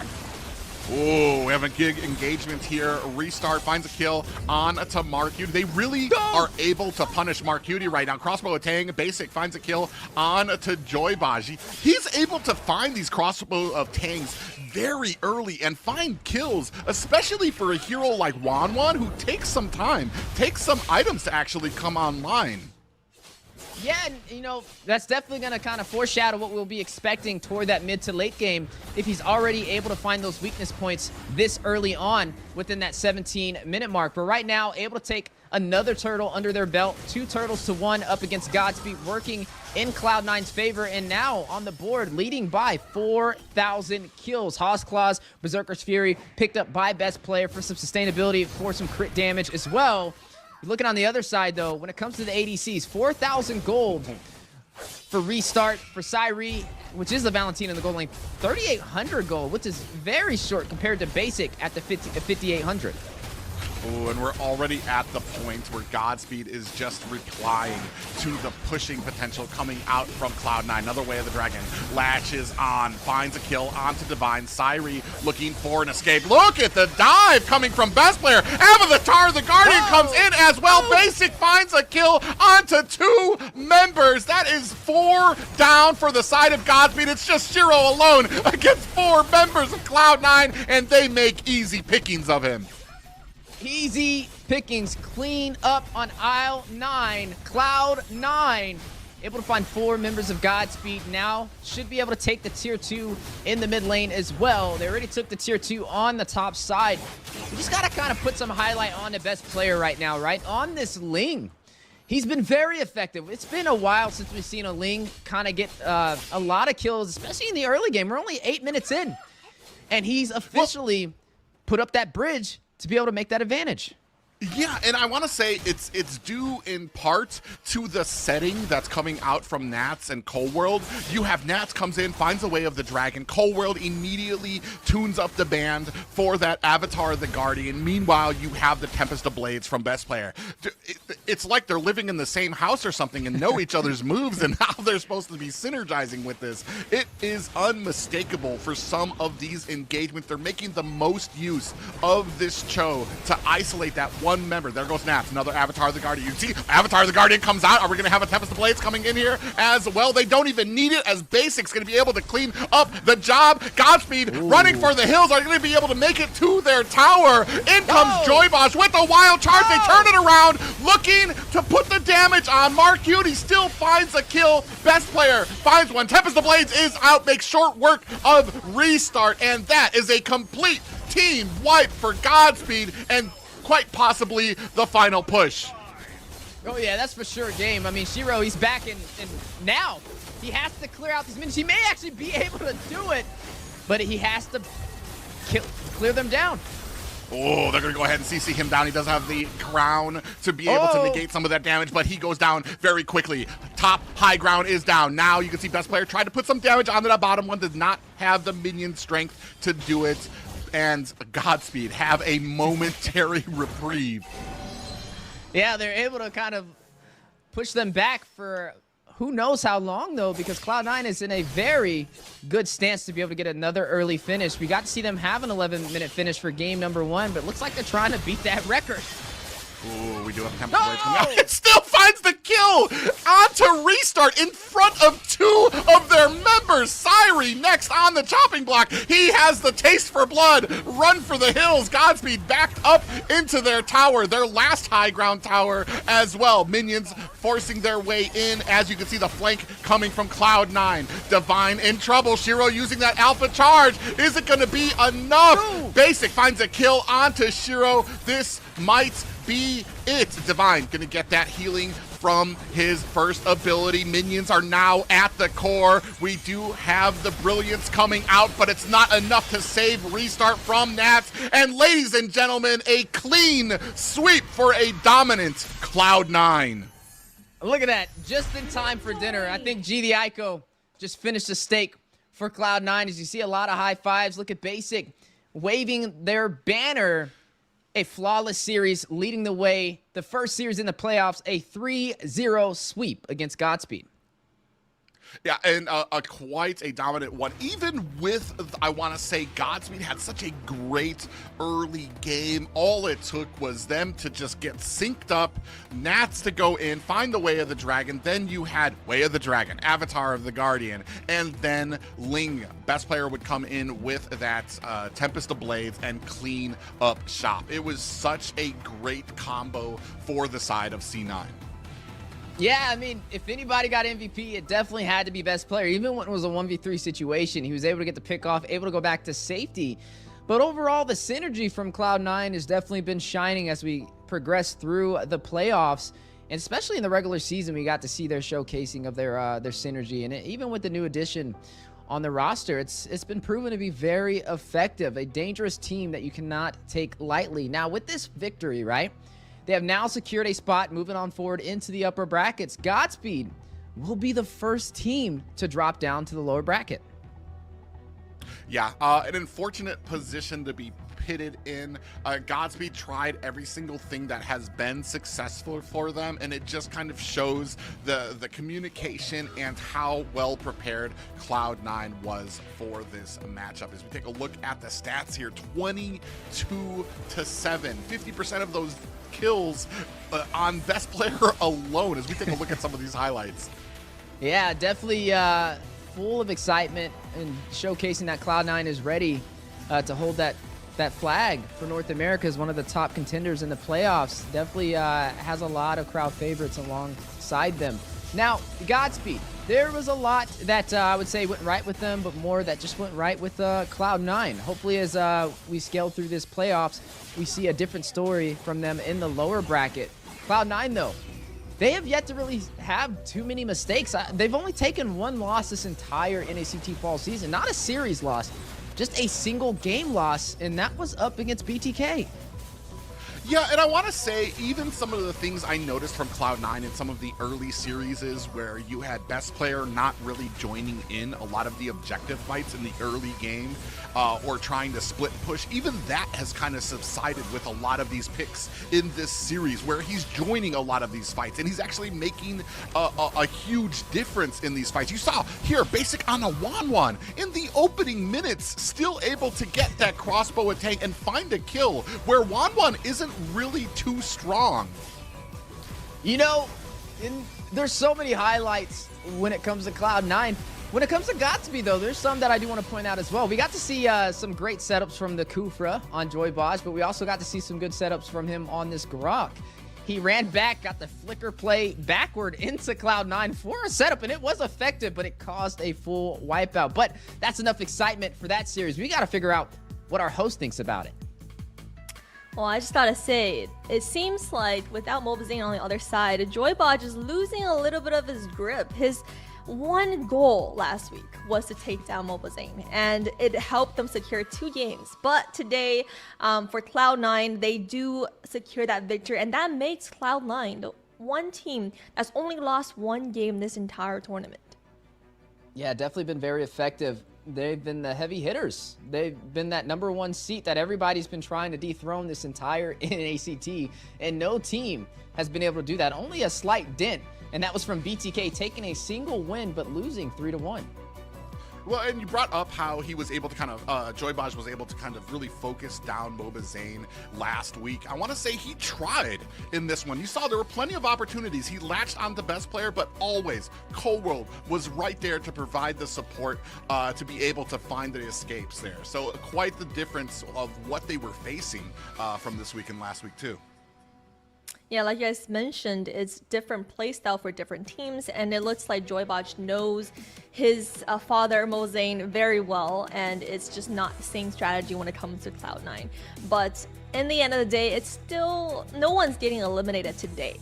Fortunately for us, we don't have to witness the goodbyes with the players, but we do have an interview with Cloud9, and today we have Whole World joining us. Hi, Cold World. I know one particular person in the chat will be very happy to see you. How are you guys feeling now that you are officially in the grand finals in the upper bracket right now? Feeling good. Mm-hmm. Yeah. Yeah, and we saw you pull out a lot of different roams this season, and just now you had the Gatakacha. Is there one hero that you feel like is your strongest or your favorite hero right now? Yeah, Fanny. Okay. Well, we hope to see you on a roam Fanny in the upcoming weeks.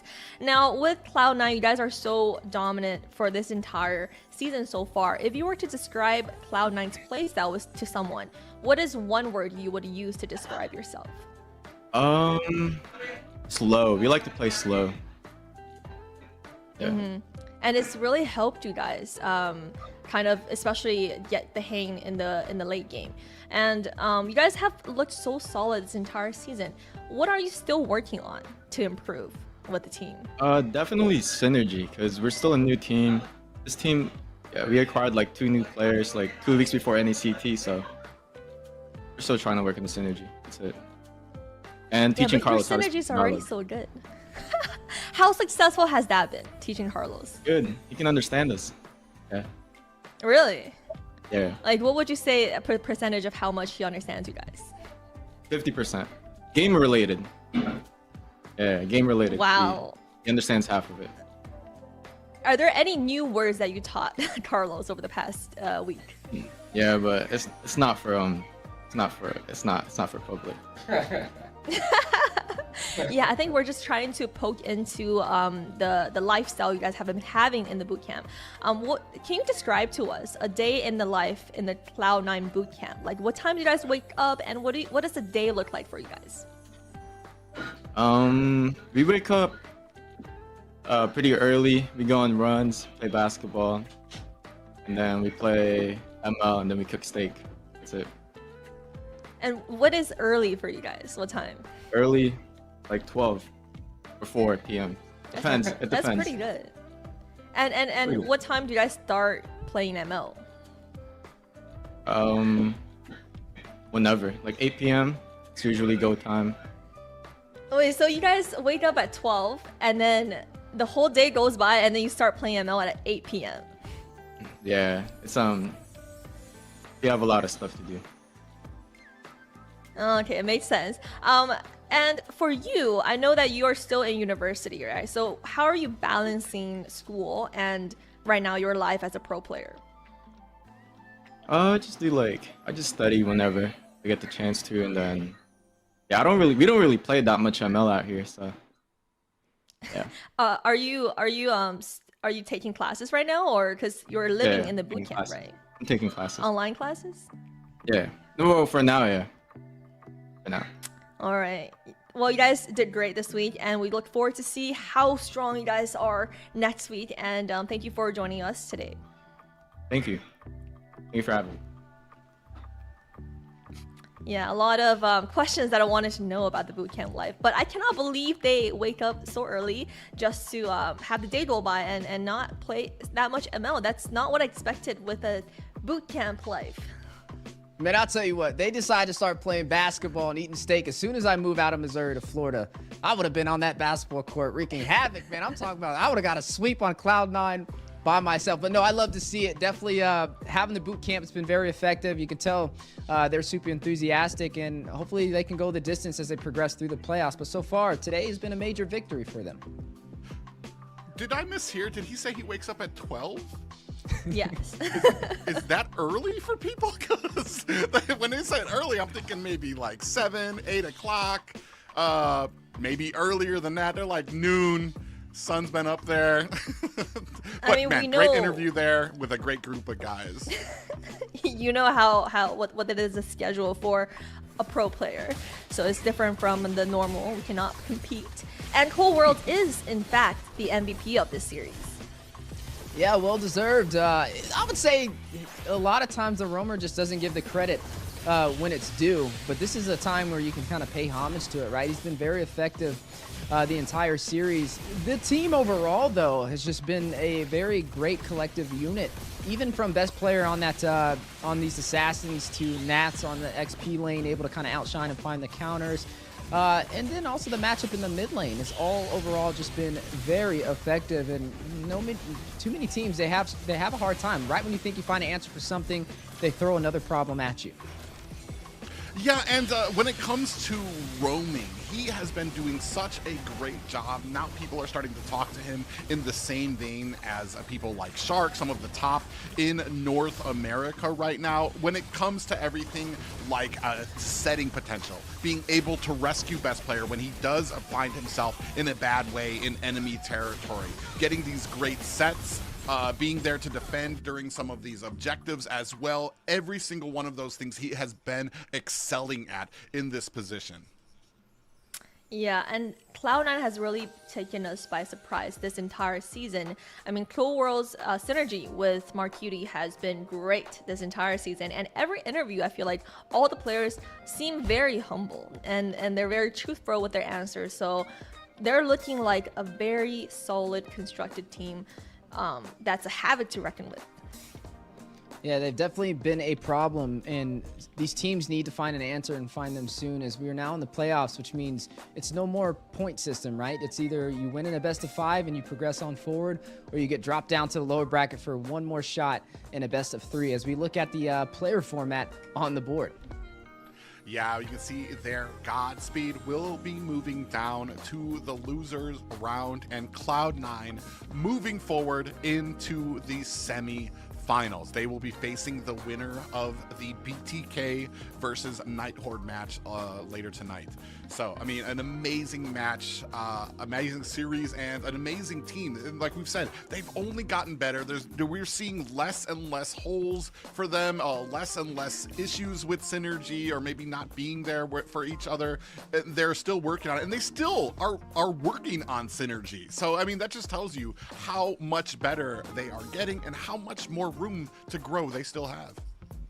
And I like the word that Whole World used to describe their team. They're playing very slow. And you can really see how they're slowly gaining momentum every single game and slowly clinching that victory with very solid plays throughout the entire series. And, ladies and gentlemen, we are looking at a short break, and we will be back with you guys for the next series, BTK versus Ghost Night Horde. Master this bush control will win your team the game. Hey guys, it's Liz here, and welcome back to another episode of Strategy Dissect. Today, I want to show you another important tip that can change how your team plays MLBB. I call it the Lord winning bush, and we all know what Lord means in MLBB. I mean, hopefully. Directly speaking, it's the mid bush close to the Lord side. Around 9 minutes into the first game between C9 and BTK, Lord spawned on the top side. Notice how Shark was able to walk into the Lord winning bush initially with Hoon's help, but he quickly wandered away a few seconds after Valentina walked inside of the bush. This effectively gave up the Lord side of the map control to C9, which resulted in C9 taking the Lord without much pressure. Now let's go back a few seconds. If Shark had coordinated engage with Hoon onto Valentina, they could have landed a devastating blow onto their opposition mid laner, wasting Marcuti's ultimate or Purify or both, while maintaining pressure on Lord's side to buy time for his team. And now let's take a look at a different example. Around 9 minutes into game 2, BTK effectively gained control over the Lord winning bush this time. Because of that, Cloud9 had to make a huge detour just to safely arrive at the same destination.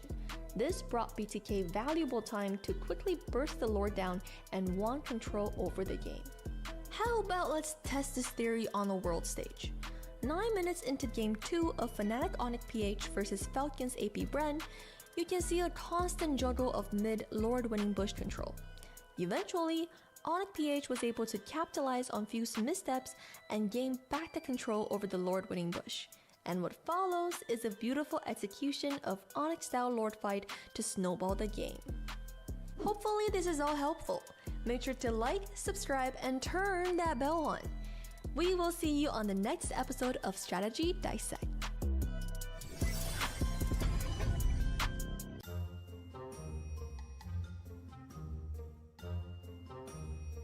So right here, me and Hun just try to go back, but we get popped a lot. And we try to clean mid, and for some reason, Chao tried to get MOBA, and I cancel the Chao kick. So right here, we don't have any skill. So we try to defend Nolan blue. But for some reason, the Lucy tried to kill Nolan behind, but he missed, as you can see. And right here, we know we're gonna win, because the Tyrael have all. And look at me. 2-man all, they cannot do anything. And look at Nolan. He think that Lucy is Nicolette or something, so he can one-shot her. But that's Mercury, so that's the whole different story, I guess. Unlucky. So right here, they did a good play with Mercury. He buy a lot of time for his team, so carry can boost top free goal. We waste a lot of time for him. That's a good play for Mercury. And right here, nothing happened. Yeah. We let the top wave come to our bay. That's fast, and we don't have any clear, you know. We need the one to clear the top. And we tried to send Antula to make the Nolan, but we forgot that the Antula. So, but next time, I think the 4 should go there to match in the Nolan next time. Yeah. And Antula just come to team fight with us. 4 just stay with Nolan 1v1. So the Nolan cannot split anymore. So it's better for us. Remember to watch us the game BTK this weekend. We lost the first day, but it's not the playoff, so don't worry. We will come back stronger. So make sure to watch BTK this weekend. See ya.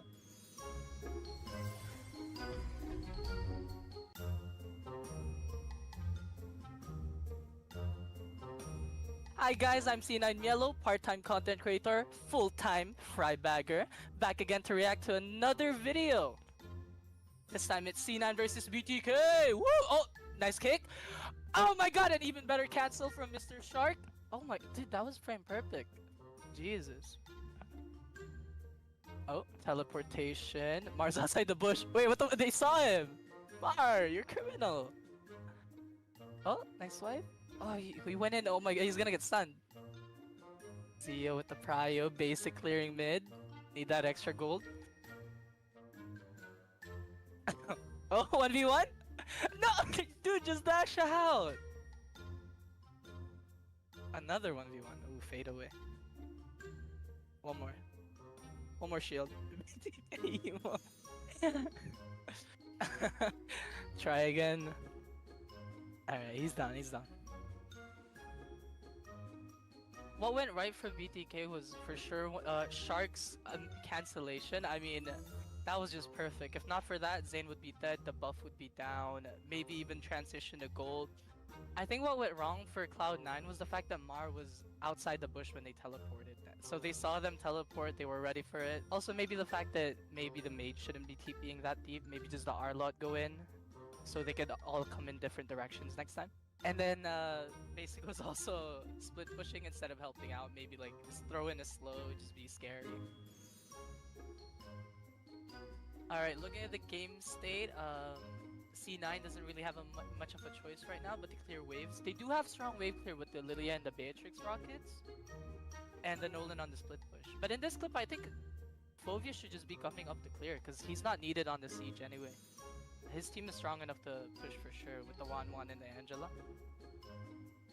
They're strong enough to get the 2 towers here, I think, without Chicken. I mean, he even killed himself here and they still got 2 towers. I think he should have just been there to match the Nolan for sure. Split pushing is definitely like a valid strategy in this meta because there's a lot of quick assassins, like Nolan. Like, he has unlimited dashes for as long as he has energy. And it's also the fact that it's Cloud9 and they have like a 50% split push buff from basic. Alright guys, thank you guys for watching another video by me. I'm gonna go back to bagging some fries now. Oh, and shout out to Cloud9, shout out to Sir Rose, shout out to my mother, my aunt. 20 minutes later. My brother, my half-sibling, my cousin twice removed, my grandfather. Shout out to my fellow fry bagger, Alexander. Shout out to my dentist, Daniel. Shout out to my doctor, Hector. Shout out to the person that took my Chick-fil-A order this morning. Her name was Sarah.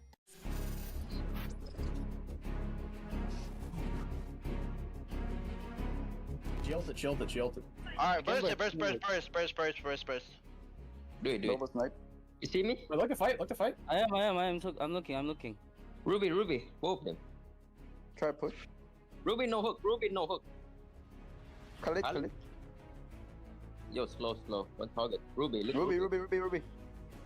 See that? Nice. Keep going? Yeah. Zero. I flicker in 3. Go. Alright, 3, looking. 1. Careful. Super low. I didn't go. And Bowie. Can you knock him up? Nice. Hey! Power? They're trying. Yeah, it's over. Goodbye. Nice. More game. More game. Hook. Nice one. I think I can chase him. I got him. Wait, look at the flicker. Loy. I stunned him. Nah, good shit. Yeah, hold on. No, he dead. And a boy. Oh, he died. Just Stun keep hitting Cooper if he towers. jumps. I'll stun him. I'll stun him. It's running out. 2 Running minutes out. done. Okay. I block I bar. did. I'm tanking tower. Just end if you can. And then. Okay, nice shot. Nice, good shit. At least we gave them 2 wins.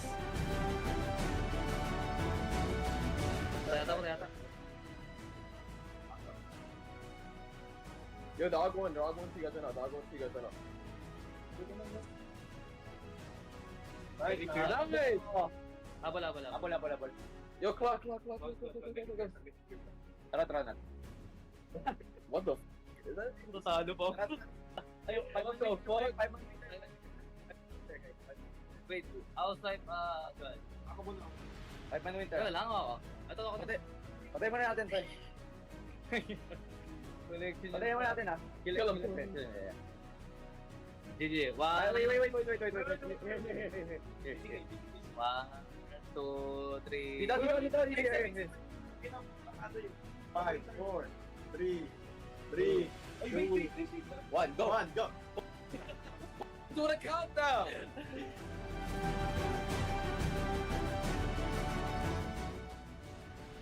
Sour. Go. Here. Mid. GG, he does him, that dumbass. No, nice. Endable. It's endable. Broke out. Nice. Dude, Endable. Shit, you just one shit her. You just one shot her. Nice, let's go, guys. Wait, so did we secure top 4? Easy game. Yeah, we did. Yes, sir. Easy game. Yes, sir. We're top 4? Top 4. Let's go. Guaranteed.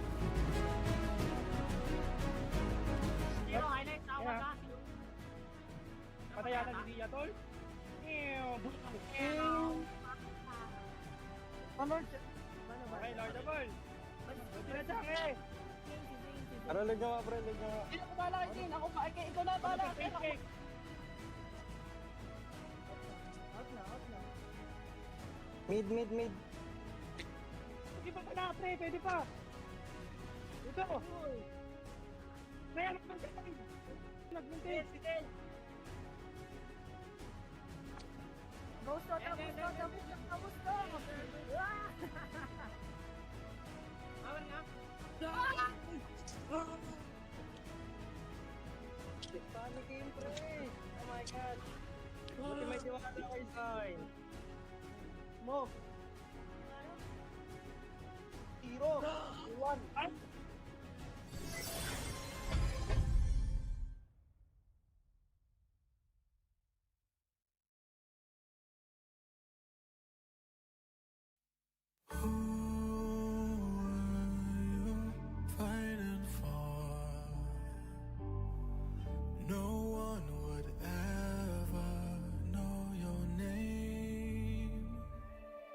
Darkness plagues this world, unseen by mortal eyes. People prayed to the Immortal One to safeguard the sanctity of peace.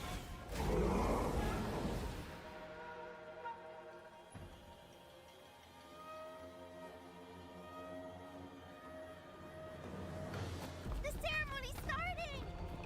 It's Suyo! It's Suyo!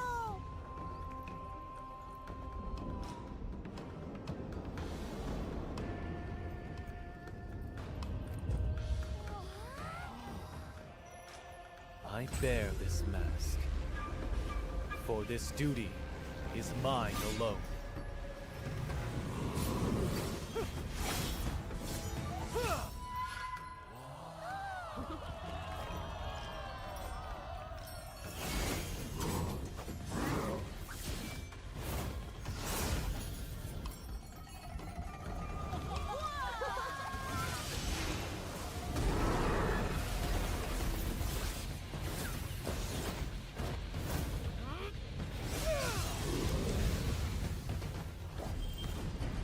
What is this? Is the ceremony over? Mommy, I'm scared. What is that?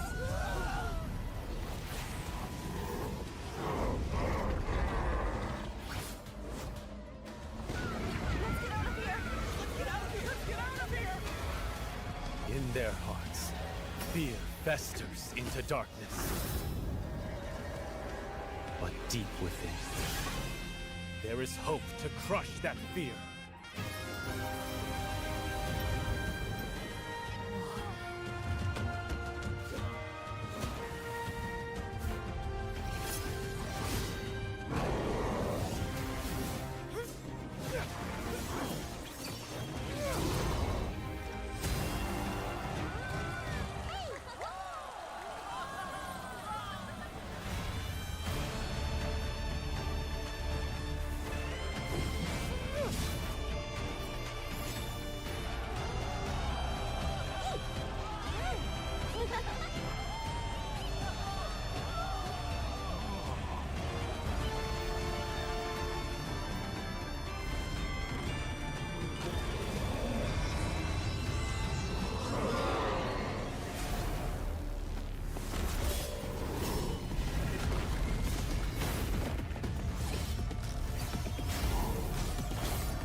Through this mask, I see no fear.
Welcome to the land of God!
This pro player's Suyo tutorial will help you win your games. Hey guys, this is Liz with a special episode of Strategy Dissect. Today we're gonna deep dive into some great Suyo play in a competitive tournament to show you some of the best tips and tricks from the pro players. Get it? Suyo.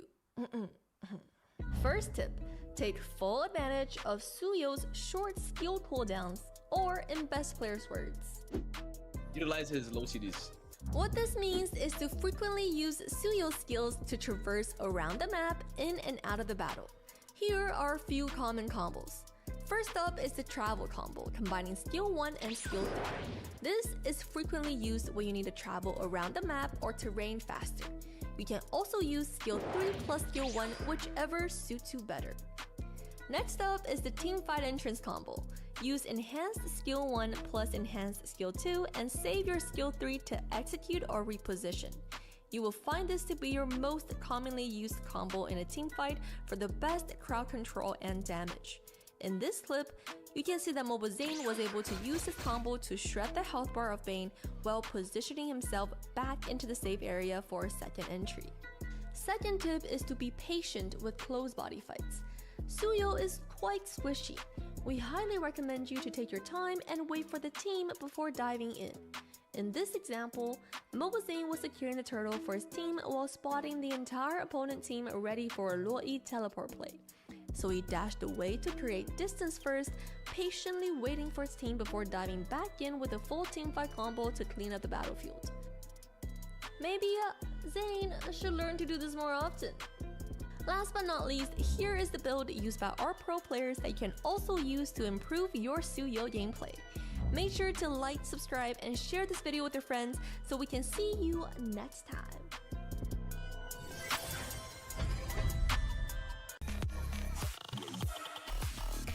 This weekend, North America's top teams go head-to-head. Who will rise to the top? All eyes are on the title, as only the strongest will survive. Don't miss the NACT 2024 Fall Playoffs. Stay tuned this weekend.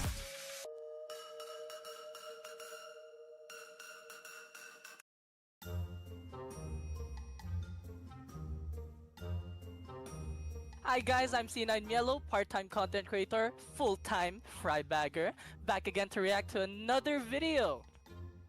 This time it's C9 versus BTK. Woo! Oh, nice kick.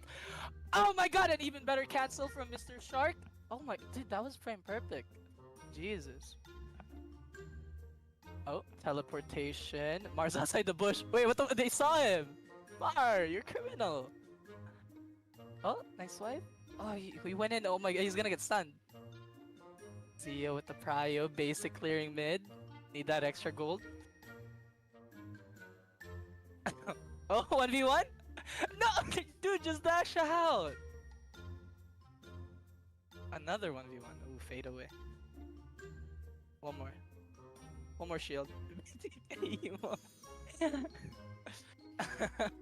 Try again. Alright, he's down, he's down. What went right for BTK was for sure Shark's cancellation. I mean, that was just perfect. If not for that, Zane would be dead, the buff would be down, maybe even transition to gold. I think what went wrong for Cloud9 was the fact that Mar was outside the bush when they teleported. So they saw them teleport, they were ready for it. Also maybe the fact that maybe the mage shouldn't be TPing that deep, maybe just the R-lot go in, so they could all come in different directions next time. And then Basic was also split pushing instead of helping out, maybe like just throw in a slow, just be scary. Alright, looking at the game state, C9 doesn't really have much of a choice right now but to clear waves. They do have strong wave clear with the Lilia and the Beatrix rockets, and the Nolan on the split push. But in this clip, I think Fovia should just be coming up to clear because he's not needed on the siege anyway. His team is strong enough to push for sure with the Wan and the Angela. They're strong enough to get the 2 towers here, I think, without Chicken. I mean, he even killed himself here and they still got 2 towers. I think he should have just been there to match the Nolan for sure. Split pushing is definitely like a valid strategy in this meta because there's a lot of quick assassins, like Nolan. Like, he has unlimited dashes for as long as he has energy. And it's also the fact that it's Cloud9 and they have like a 50% split push buff from basic. Alright guys, thank you guys for watching another video by me. I'm gonna go back to bagging some fries now. Oh, and shout out to Cloud9, shout out to Sir Rose, shout out to my mother, my aunt. 20 minutes later. My brother, my half-sibling, my cousin twice removed, my grandfather. Shout out to my fellow fry bagger, Alexander. Shout out to my dentist, Daniel. Shout out to my doctor, Hector.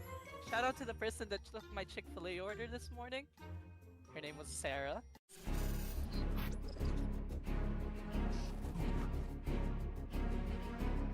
Jilted. Alright, burst. Do it. Almost night. You see me? Wait, look to fight. I am. I'm looking. Ruby, whoop them. Try to push. Ruby, no hook. Khalid. Yo, slow. One target. Ruby. Ruby. See that? Nice. Keep going? Yeah. Zero. I flicker in 3. Go. 3, 2, 1. Careful. Super low. I didn't go. And bow it. Can you knock him up? Nice. Hey! Power? They're trying. Yeah, it's over. Goodbye. Nice. One more game. Hook. Nice one. I'm hearing Jason. I got him. Wait, look at the flicker. Low. Standing.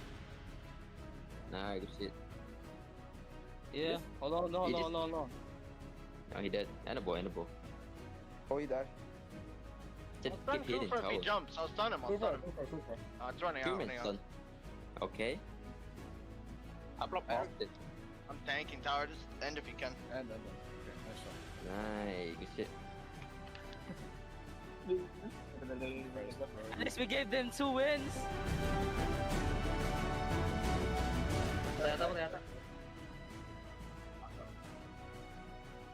Yo, dog one, tiga na. Nice. Abol. Yo, clock. Tara na. What the? Is that? Totado po. Wait, outside good. Ako muna. 5 man winter. Wala lang ako. Ito ako. Patay mo na natin, Tay. Patay mo natin, ha. Kill him. GG. Wait. 1, 2, 3. Dito. 5, 4, 3, 2, 1, go! Do the countdown!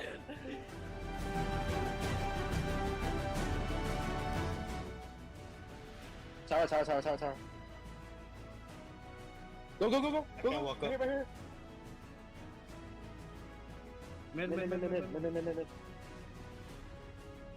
GG, he dashed him, that dumbass. GG. Oh, nice. Endable. It's endable. Broke out. Nice. GG. Endable. Shit, you just one-shot her. You just one-shot her. Good job. Nice, let's go, guys. Wait, so did we secure top 4? Easy game. Yeah, we did. Yes, sir. Easy game. Yes, sir. We're top 4? Top 4. Let's go. Guaranteed.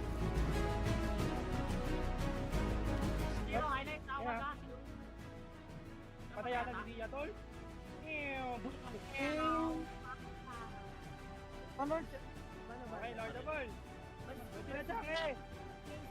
Ano, ligaw, pre. Hindi ako bala kay Jane. Ikaw na bala.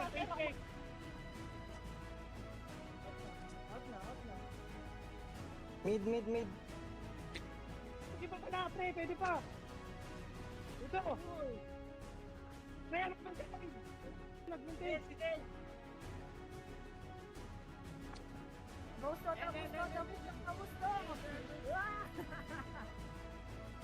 Awan nga. Paano game, pre? Oh my god. Buti may tiwala kay Sign. Smoke. Tiro. 1. Ay!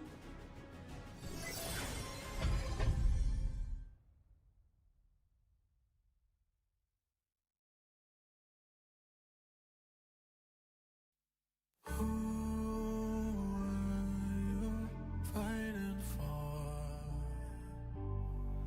no one would ever know your name. Who are you waiting for? No one would be there to save you. You would be alone when hope was gathering together with the sun. Even though your back's to the wall. One strike, go cut the monkey mind. Your blade swing one time. When clouds have cleared, sunlight can shine. One time, the fight is yours. I'll fill with your sword. There's endless power once you start. Never lose your heart.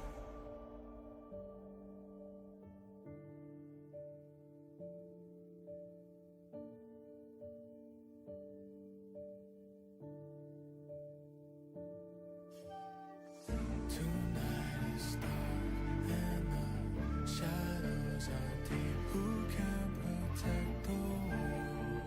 A light of hope shines in the dark.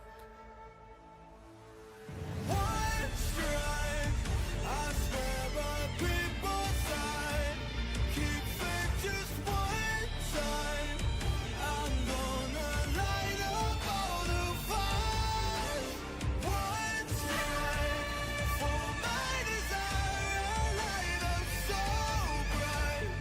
Each of the power in my heart, I'll defend the world.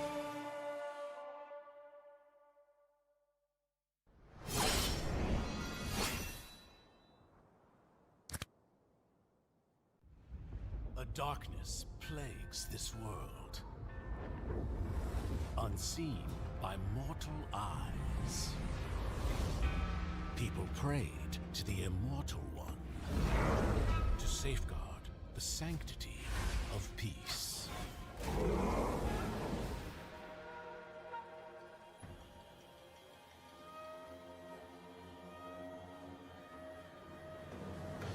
The ceremony started!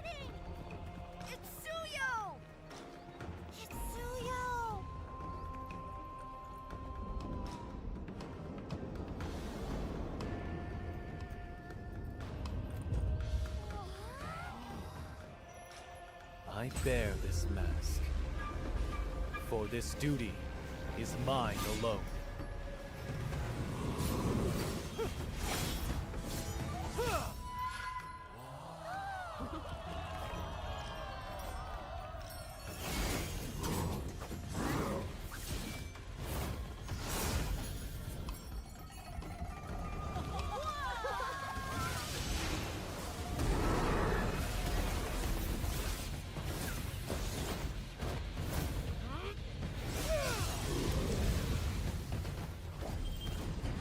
What is this? Is the ceremony over?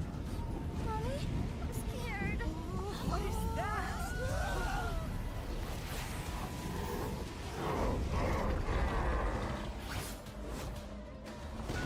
Let's get out of here. Let's get out of here! Let's get out of here! In their hearts, fear festers into darkness. But deep within, there is hope to crush that fear.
Through this mask, I see no fear.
Alright, we are back to day one of the playoffs for the NACT 2024 Fall, the long-awaited rematch for both of these teams, Gosu Nighthorde versus BTK. Both of these teams want to get their revenge and want to prove themselves of their own glory. I'm your host Liz, joined alongside Private Dancer and Steph Weezy for today. Glad to be back after a short break. We thought it was going to be an hour, but it's a little bit shorter than that. So, hey, here we are back again for our second series of the playoffs.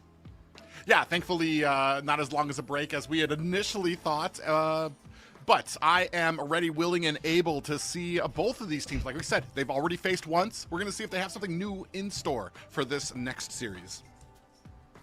Yeah, both of these teams waiting to get their revenge. On the top of the hour, we saw Cloud9 versus Godspeed. Cloud9 with a clean sweep against Godspeed. And now we're jumping into BTK versus Gosu Nighthorde to see if one of these teams can give us something special. Yeah, and that's what we're going to be looking forward to seeing. Hopefully, we see this go the distance as we are now competing in a best of 5. No more 4 games in a row, no matter what the score is. There's a chance to sweep a team if you're lucky. We got to see Cloud9 do exactly that up against Godspeed. Now, BTK up against Gosu Nighthorde.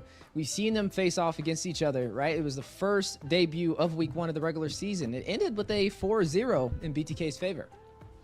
Yeah, BTK really set the standard there with that first game here, but a lot on the line for Nighthorde. They've made a lot of adjustments, trying to get people in, trying to find the right positionings for them, all for where it matters most, and that is here at the playoffs. And if anybody can pull out something new, I mean, there's a lot of history, especially with the names on both of these teams. Gosu originally being, I want to say, the M1 qualifier for North America, and everybody already knows BTK for that M3 position. So a lot of history between both of these teams and both of the names.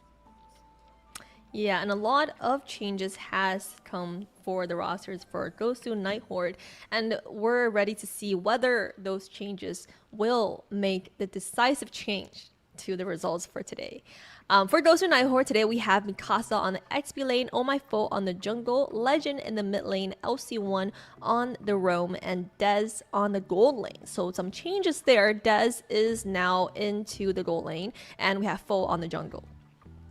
Yeah, this is interesting, right? We've seen them kind of rotate their roster around a couple of times in the regular season, and now going to switch it up again. It seems like Yellow is not going to be in as the main 5 again, but going to be kind of back as a sub.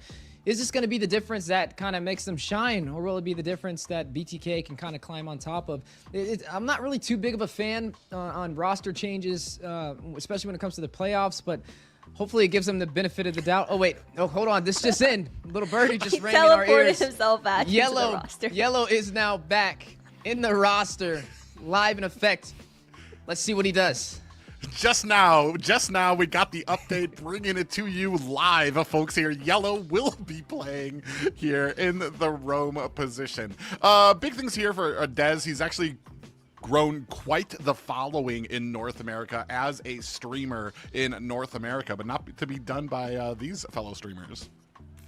Yeah, we have a full powerhouse of streamers right here. We have Foy Chitin on the XP lane, Zane in the jungle, Hoon in the mid lane, Shark on roam, and Zia. This is the streamer squad.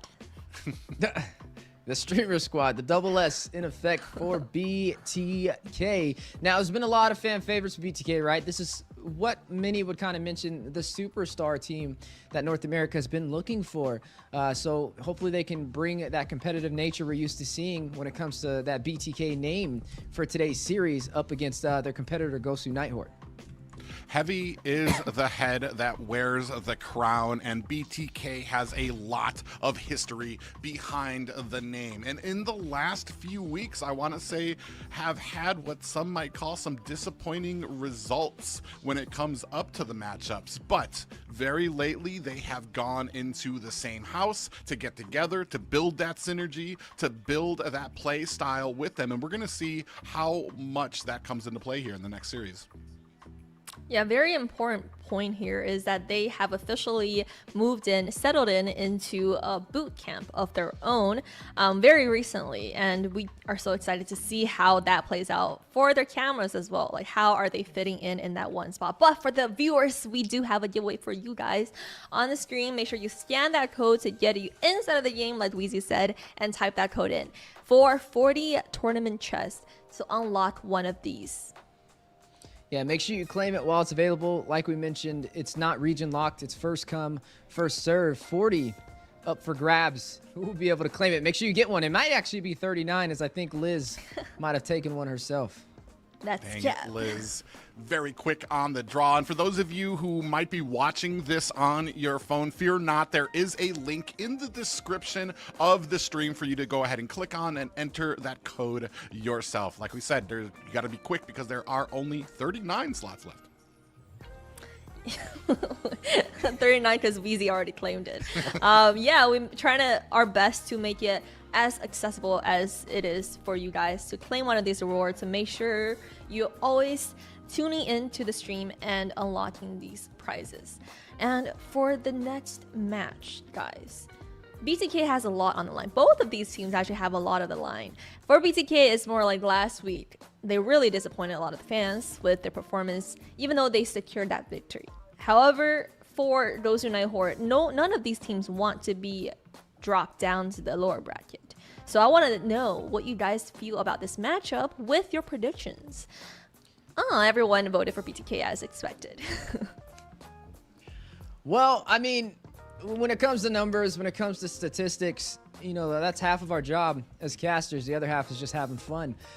We got to see BTK go up against Gosu Nighthorde in their debut week 1, and honestly, with the gameplay, the skill gap was just too far for me to try and give them the benefit of the doubt. Now, I do hope that they scaled through the regular season. That's what the regular season is for, right? To work out those kinks, to iron them out, and to come back a little bit stronger. But it's up to them to change that narrative, and hopefully they can do exactly that today. Yeah, here, the big thing for me is something that I harp on every single time we get to this point in the season, when teams take that formula that they're fighting, that they're going with, change it up. And here, I'm just, like Wheezy put it earlier, I'm just not a fan of kind of changing things around. You lose a little bit of synergy, and coming up against a BTK, a team like that, you're going to want all the tools, all the advantages you can take. Well, the saying is, don't change what's working. But the question is whether or not what they had before was working. So let's find out if the changes is what they need to clinch a game from BTK. Draft is ready. Take us to the draft. That's right. If it's not broken, don't fix it. As we are seeing BTK go up against Nighthorde for our second series of the day. It's going to be a lot that Nighthorde has to kind of make up for from what we've seen, at least from their debut series up against BTK in week 1. And hopefully they've learned a couple of tricks that they can pull out in this series. I'm always a fan of seeing things go the distance, and hopefully today will be exactly that.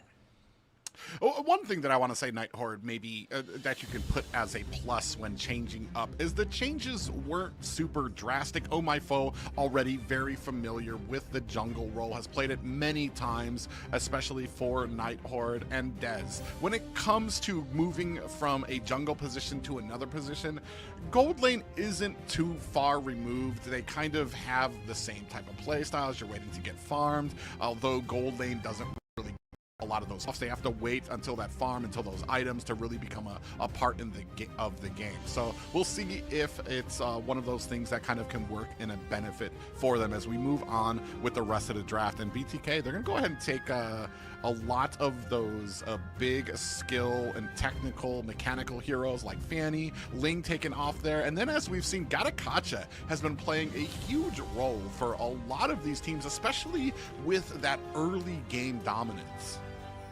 Speaking of dominance, something we have to shed some light on too is the difference of BTK grouping up and actually camping this one out for the playoffs. It's going to be the first time we've actually seen them do a boot camp during the NACT to make it into the grand finals possibly. It just shows you how seriously the competition has risen from previous NACTs, and it's definitely something to be proud about. Now, you mentioned the attack, definitely being that both sides are going to have to look out for. Another threat that's on the table is that Khalid. We got to see a couple of answers from it with our first series, though. We got to see the CC put up against it, able to out-rotate it and kind of shine, and maybe that's something that Nighthorde may be able to put against it. They do have Jungle Prio as well. Since they are second pick right now, they can pick up the Hayabusa is available, the Julian, so much, even though the Ling's been banned off the table. Even the Valentina here, again, to provide that draft pressure going forward. Well, and I like the ban pick here. You take out the big counter for Khalid in the early game, and that's the big tankiness of the Gatakacha. But with that, an answer, Nighthorde's going to go ahead and pick up the brands and new mage coming out. And actually, they're picking up the I want to say the newest two heroes that came onto the roster here with Soyu and oh my god, help me out with the name because I'm gonna mess up. Zuxin. Whew.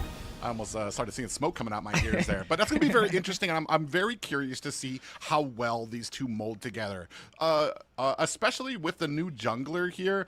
You talked about it earlier. He only has 3 abilities, so he doesn't have that ultimate that he has to wait for. So he's going to come online and be, I want to say he's going to come online a lot earlier than some of the other junglers, except for maybe Julian, where it looks like they're going to match that. Yeah, it's going to be the first time I think we've seen both of the new heroes on the same side of the board as well, so we'll have to see how that synergy kind of builds. Now, we've seen the Suyu previously with Moba Zane running that in the jungle, and it was very effective. The Juicin, or Juicin, as you would say, it's so hard to know which way, because like I remember when we were in MSC, they told us Juicin, but then you hear other people say Juicin.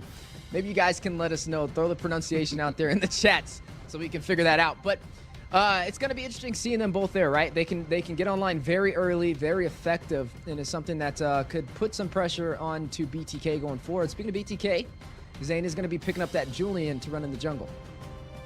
Yeah, I want to say there's a lot of early game for the side of BTK, which is going to match well against what the Nighthorde has over here, especially with the mage side. I want to say, like, a lot of the CC that she can dish out, she doesn't really become too lethal until that mid and late game when she's able to kite, when she's able to lift your team up pretty much on cooldown.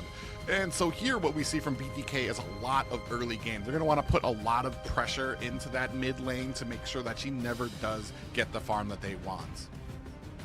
Yeah, and speaking of farm, we got to figure out what the ADCs are. Come taken off the table, Hera taken off the table. The Alice could be a potential threat to look out for either side.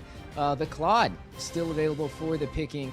What's different about this composition versus what we've been seeing at least all day today with the first series is it's not heavy dive eccentric, right? It's not really one side is just going to go in for the early game. I feel like there's answers for both sides to be able to take this first objectives and also play a little bit more passive. Now, the Khalid, we got to figure out, is this going to be an Edith put into the XP lane to go up against it, or are they still going to flex that into the roam position and possibly pick up something like the CC? Well, that's a good point, too, is you don't know where this Edith can go. On paper, even in the XP lane, it does well against the Khalid, because even the healing that he can do with his first ability, he gets knocked out of it if he gets popped up. So it could be a good counter for that, or like we said, it's good for when it comes to some of these flexible picks, which I want to say in the first draft, we didn't see too much fluidity with it. It was just outright, you know where these picks are going to be going. You have the assassin picks, you have the mage picks here. Here we have something a little bit more flexible from the side of Nighthorde to kind of hopefully keep BTK on their toes when it comes through this draft. All right, I saw Zook Shin, so we're gonna call it Zook Shin. Zook Sin, there we go. Zook Sin is now in the building. Hey man, we got to get it right, okay? But as we are seeing some of the picks on the board, yeah, right there with you. I love seeing what's paired up against this Khalid, because I'm also adding to my notebook on possible counters to kind of work against that heavy threat that's been dominating so far. Now, we got to figure out what's going to happen in the ADC, right? Do you go more for magic? Do you pull out that Alice to be a threat? We've seen a Valen put into the gold lane today, which is a little bit of a surprise. I thought it would have been the Lunox. There goes that Hylos, though. Debut Hylos for the playoffs. This is going to go over to the side of Night. Still kind of crazy how both of these heroes could be flexed. This could be Hylos in the XP lane, Edith inside of the roam. But what I'm probably going to expect is the Edith maybe, yeah, going into the XP lane to go up against that Khalid, maybe a little bit easier to pull that off. Yeah, I'm definitely expecting it to be the Edith in the XP lane, and then Hylos to kind of bring in for a lot of these objectives that he can throw out that glorious pathway, charge into the enemy team, try to create some of that distance. It depends on how well he's going to be able to execute that with the rest of the Tsuyu. Really, I want to say he's kind of a question as to how well he can hold that objective when it comes. I want to say maybe a little bit better, especially when he has that kind of spirit form around him. He's got a little bit more defense than I believe you would have with the Julian would holding an objective. Speaking of objectives, BTK getting creative for the first match of the second series. They're going to go ahead and pull out this Guinevere. We haven't really got to see this showcased in a while. This actually may be a debut Guinevere for the entire NACT Fall Season. It should be in the roam position for Shark, possibly going to use that spatial migration and some violent requiems for some AoE setups that BTK can kind of rely on. Yeah, it absolutely is a debut of Gwen. This is the first time we see an NACT period around it in the roam position, and with that, an alpha pickup for the side of Nighthorde. So alpha going to be in the marksman lane, it looks like. Yeah, it's gonna be interesting. An alpha in the marksman lane up against. Hey, we've seen a Valentina in the gold lane. Now we're gonna see an alpha I'm just going to stop guessing who's going to go where. Just let the players do that for us and see how effective it may be. Now, the only problem that I have with the Alpha in the gold lane is I feel like it's great when it comes to team fights, I guess. But when it comes to pushing these turrets and pushing to close the game out, that's where I feel it would be a little bit more of a challenge, considering you don't have your traditional marksman to kind of lean in on, especially going up against a player like Zia who thrives on the carry, who's definitely going to look to kind of chunk into the fighter and the tankier build. And there's 3 heroes that the Speedy Light Wheels can shred: the Alpha, the Hylos, and the Edith. Yeah, that's the thing for me too, is when it comes to this composition, especially on the side of Nighthorde, we don't have the traditional, I want to say, marksman damage that we have, but we do still have kind of the auto attacks when it comes to Mikasa's going to be on this Edith, so when he goes into that Primal Wrath form, he is going to be able to kind of chunk down towers if he needs to, if that's needed for them with this and this damage. But ladies and gentlemen, we are going into game 1 of BTK taking on Gosu Nighthorde. A massive game indeed, as this is going to determine who is setting the pace for this series. Whoever wins will be moving forward into the semifinals of the NACT Fall Season. Whoever loses will be dropped down to the lower bracket to face up against Godspeed. Oh, it looks like Dez is jungling. Oh my phone taking some damage here. I'm so confused with the changes that went up around here. Oh my foe is looking like he's going to be on the roam position here right now. So a big mix up here for where some of these players are going to be. Dez going to go ahead and keep up with the original role he started out with Gosu Nighthorde on the jungle there. So that should at least add a little bit of synergy for the team. Yeah, we're going to be seeing the Zeus in the gold lane. Oh, and just like that, Mobazane comes in for the first blood. They're set up by the pop-up from Shark. Yeah, a little unfortunate. Oh my foe out of position prior to the turtle spawning on the board. You know, this is just in from production as well. It appears Gosu Nighthorde, their plan, they have a new strategy that we don't really see too often. They're going to be switching roles pretty much every single game. Yeah, I'm trying to keep BTK on their toes. Right now, though, I mean, it's at 0-1. First blood did go over oh, and you miss. Mikasa just misses to try to find the pop-up there onto Fly to Chicken. Meanwhile, Dez working on this turtle. Is he going to be able to find it? A great push out there. And Mobazane going to be able to find the first turtle. Mikasa in trouble, finds the pop-up there, and gets himself out of harm's way. Has the Primal Wrath. Is that going to be enough? Mobazane gets caught. Legend finds the kill. Fly Chicken able to answer back onto Dez with a kill of his own. And oh my foe finds the glorious pathway, but Shark is right there to find the pop-up and the Violet Requiem. Yeah, oh my foe falling yet again. Just being a little too aggressive. He needs to kind of be careful. He definitely doesn't want to help BTK scale in the early game. Zane getting a little overly aggressive himself, trying to chase that kill. Leads to a death. Now going to be 3-1 on the board. BTK also having a turtle in their favor to give them a little bit of that boost in the economy. Yeah, I mean, right now, 3-1, a little bit of a boost. I mean, it's honestly, I don't want to say it's a little bit. It's 1K in the early game, which really does speak a lot for how well BTK is doing right now. Pulling you can see them right now. They're trying to pre-game the invasion from BTK. They're already pulling that purple buff into the bush to try to hide it so that they don't have vision on. And you can see already Mobazane here already working on the jungle of his opponents. Oh my foe dives in there after 2 of them. In comes a yellow Shark with the spatial migration, finds the pop-up onto Oh my foe. Hoon does miss with the freeze. The rest of Nighthorde looking for an escape. In it comes the Sandstorm from Fly Chicken, finds the kill onto Oh my foe, and a Legend looks like he was creating the space, did have that ultimate out, but it was not enough. They threw out a hook and Gosu Nighthorde grabbed it. BTK able to extend the lead now 5-1. 2 kills on the board for Chicken on this Khalid. Highest kills in the game, but 5 assists going over to Hoon. He's had an assist for every single kill so far. Now a 2,000 gold lead. You are seeing the turtle spawn in as well. Both sides ready to take the battle, but who will be able to claim this objective? Yeah, right now, ooh, Legend takes about 50% damage right there, and the turtle has been pulled out and reset. Shark getting a good front row seat here, looking for an angle, possibly for another spatial migration. You can see the rest of Night Horde going around the side. They're going to go in. Immediately, Mikasa takes a bunch of damage there. Out comes the CC. Oh My Foe is the first one to go down. Fly Chicken finds a kill onto Mikasa. Yellow is next at the hands of Mobazane. This might almost be 4 down. Oh My Foe does find a kill onto Mobazane, and just like that, Night Horde, even with 2 down, gain control of this turtle.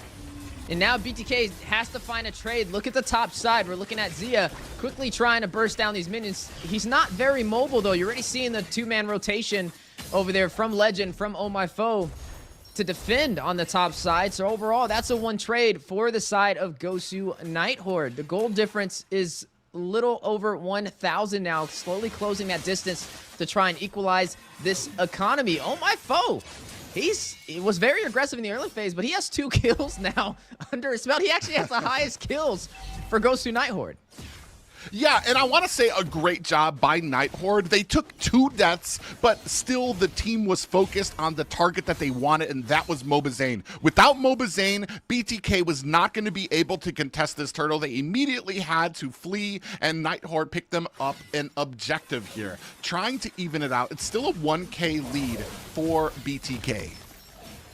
Yeah, I see the Impure Rage on Yellow BC as well. This is going to be that Zeuskin inside of the gold lane. We've seen it flex so many times this NACT fall season, but it's going to be pairing up against Zia on this carry, who definitely has a lot more range at his disposal, which is going to force him to play a little bit safer. You're going to see the golden staff picked up by Zia as well for some additional attack speed. Chicken on the 2v1 though, narrowly able to escape. But Dez and Mikasa quickly. Dez, as soon as Dez came in there, he was ready. Had the flicker out there. Even used his Raging Sandstorm to back out. Now you can see all the damage. Zia doing work up at top. That's the one thing that's probably going to be a big problem for Night Horde as we move into the mid game, as we start getting into the late game, because nobody has been able to stop Zia. They haven't been a threat up there, and he's just continually getting his items. Yeah, able to get those items, trying to scale. We know how heavy a carry can hit in the late game. Right now, already having the golden staff at his disposal for some additional attack speed. We are seeing another turtle spawn on the table. This is the 3rd turtle of this game. The second one went to Night Horde. The first one over to BTK, who will be able to take the 3rd. Oh, from the back line, they're going to go ahead and engage onto Night Horde. You can see if Mobazane able to find the turtle as well. Now he's going to join the fight. Dez is in trouble behind Fly Chicken and Mobazane. They do find a kill there. Hoon picks that up. Shark uses the spatial migration to escape. The rest of Night Horde, and Mobazane dives in, finds himself a kill onto Oh My Foe. Now sitting at 3, 2, and 4. A major victory for BTK, not only able to take a turtle, but also able to take 3 members down from Gosu Night Horde and a tier 3 turret on the bot side and the top side. Right now, they're finding all the answers. Gosu Night Horde slowly digging themselves into a hole they may not be able to climb out of. They need to find a trade. Yeah, a trade. They're at about a 4K gold loss, a deficit right here, and they're getting their towers pushed in right now. A great objective pick up there by BTK, and it's starting to show where the damage is starting to come in. Now they're able to push forward, and look at them looming here on the Night Horde. They're looking for an opportunity. Unfortunately, they don't find one, but the patience is something to kind of put out there. But this is where I'm a little worried, right? The later this game goes, the easier it'll be for BTK to push through and close it out. I mean, you have Zia on a carry. You have, what, 3, 4 fighters, 4 frontline heroes that a carry should be able to burst down with ease. Oh, Mikasa finds himself on the wrong end of a spatial migration, followed by the Violet Requiem. The rest of Night Horde comes in to his aid. In comes Fly Chicken, does miss the ult, earns himself a stun for his efforts, and the rest of Night Horde back up to their tower. Conceal play out there. Shark looking for an angle while Mobazane is clearing out the jungle. Yeah, and then also the tier 2 on the bot side does fall as well, so the map bleeding blue right now for BTK. Tier 3 will fall in the mid lane alongside all of this massive advantage that BTK has been stacking. There goes the Corrosion Scythe, the Golden Staff picked up by Zia, working for that core trinity. Ooh, a big pop up there. And they do find a stun on a Teflied Chicken. Lord is out, and it looks like BTK very quickly going to turn their attention back down. I'm not sure if they're going to go for it, but they're clearing up the lanes as they move. Just a smooth, well-oiled machine here. All right, guys, as we go in here, Zia putting the damage on there. That's going to go ahead, set them up for this first Lord. Zia doing a great job now trying to put the damage on there. Fly Chicken trying to protect him. Mikasa coming in from the side. The rest of Night Horde here in tow as the Lord gets pulled out and reset. Mobazane comes here, greets the Lord up here to the side, does reset it. They're looking for a fight with the rest of Night Horde. Chicken and Zia on the back end, trying to watch the flank here as both teams kind of vying for position here right now. Both teams trying to be patient, not make a mistake, not dive in for a fight that they are not ready for. And you can see both teams trying to do their best to kind of keep these minion waves at bay as well. From the bottom, Zia going to go ahead and clear out the bottom. Mobazane cleared out the mid before he starts on this. Oh My Foe keeping the watchful eye on the Lord. Oh, they do lock on to Mikasa, who dives in deep. That might be the first mistake from the back end. Fly Chicken gets tossed up by Legend. Is that going to be enough? The rest of Night Horde is backing off, and that's going to give a clean Lord to the side of BTK. Able to extend this match even more in their favor now with this Lord on their side.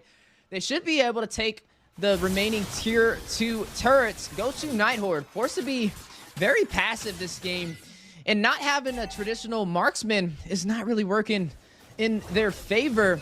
Not to mention Dez is having a very hard time in his jungle. Just look at the invasion plays from BTK, putting pressure all across the map.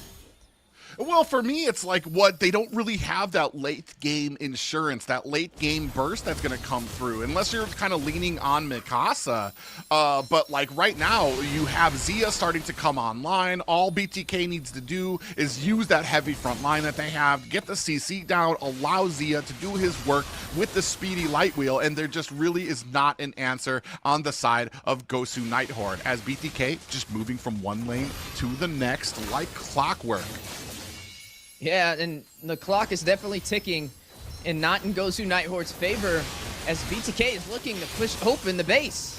Ooh, Glorious Pathway comes out, and that is still... Oh, they actually take down the Lord before the tower comes out. Chicken dives in under the tower, earns himself some CC of his own, and there is a nice Violet Requiem that comes out. Zia finds the kill onto Mikasa. Still not really able... Oh, Shark! He's gonna get lifted. Fly Chicken actually has to go in to defend Shark to get him to safety. So they do protect some of these... Oh, as I say that, I was gonna say they protect the high grounds, but that's gonna be the mid-high ground that goes down for Night Horde. Yeah, gonna be able to open up that base. Goes to Night Horde left to pick up the pieces. Going in for another inhibitor play on the bot side. Will take it with no problems. And now focusing back on the jungle. Seeing the Winter Crown picked up by Legend. The Blade of Despair picked up by Yellow BC. Yellow BC though, it's been hard, right? You're running on this Zeusin, and it's not really been effective this entire game. On the other hand, though, it's been helping Zia kind of thrive. He's able to fight from a distance, not really too worried about Gosu Night Horde being able to even dive in on him with the pressure that BTK has been providing.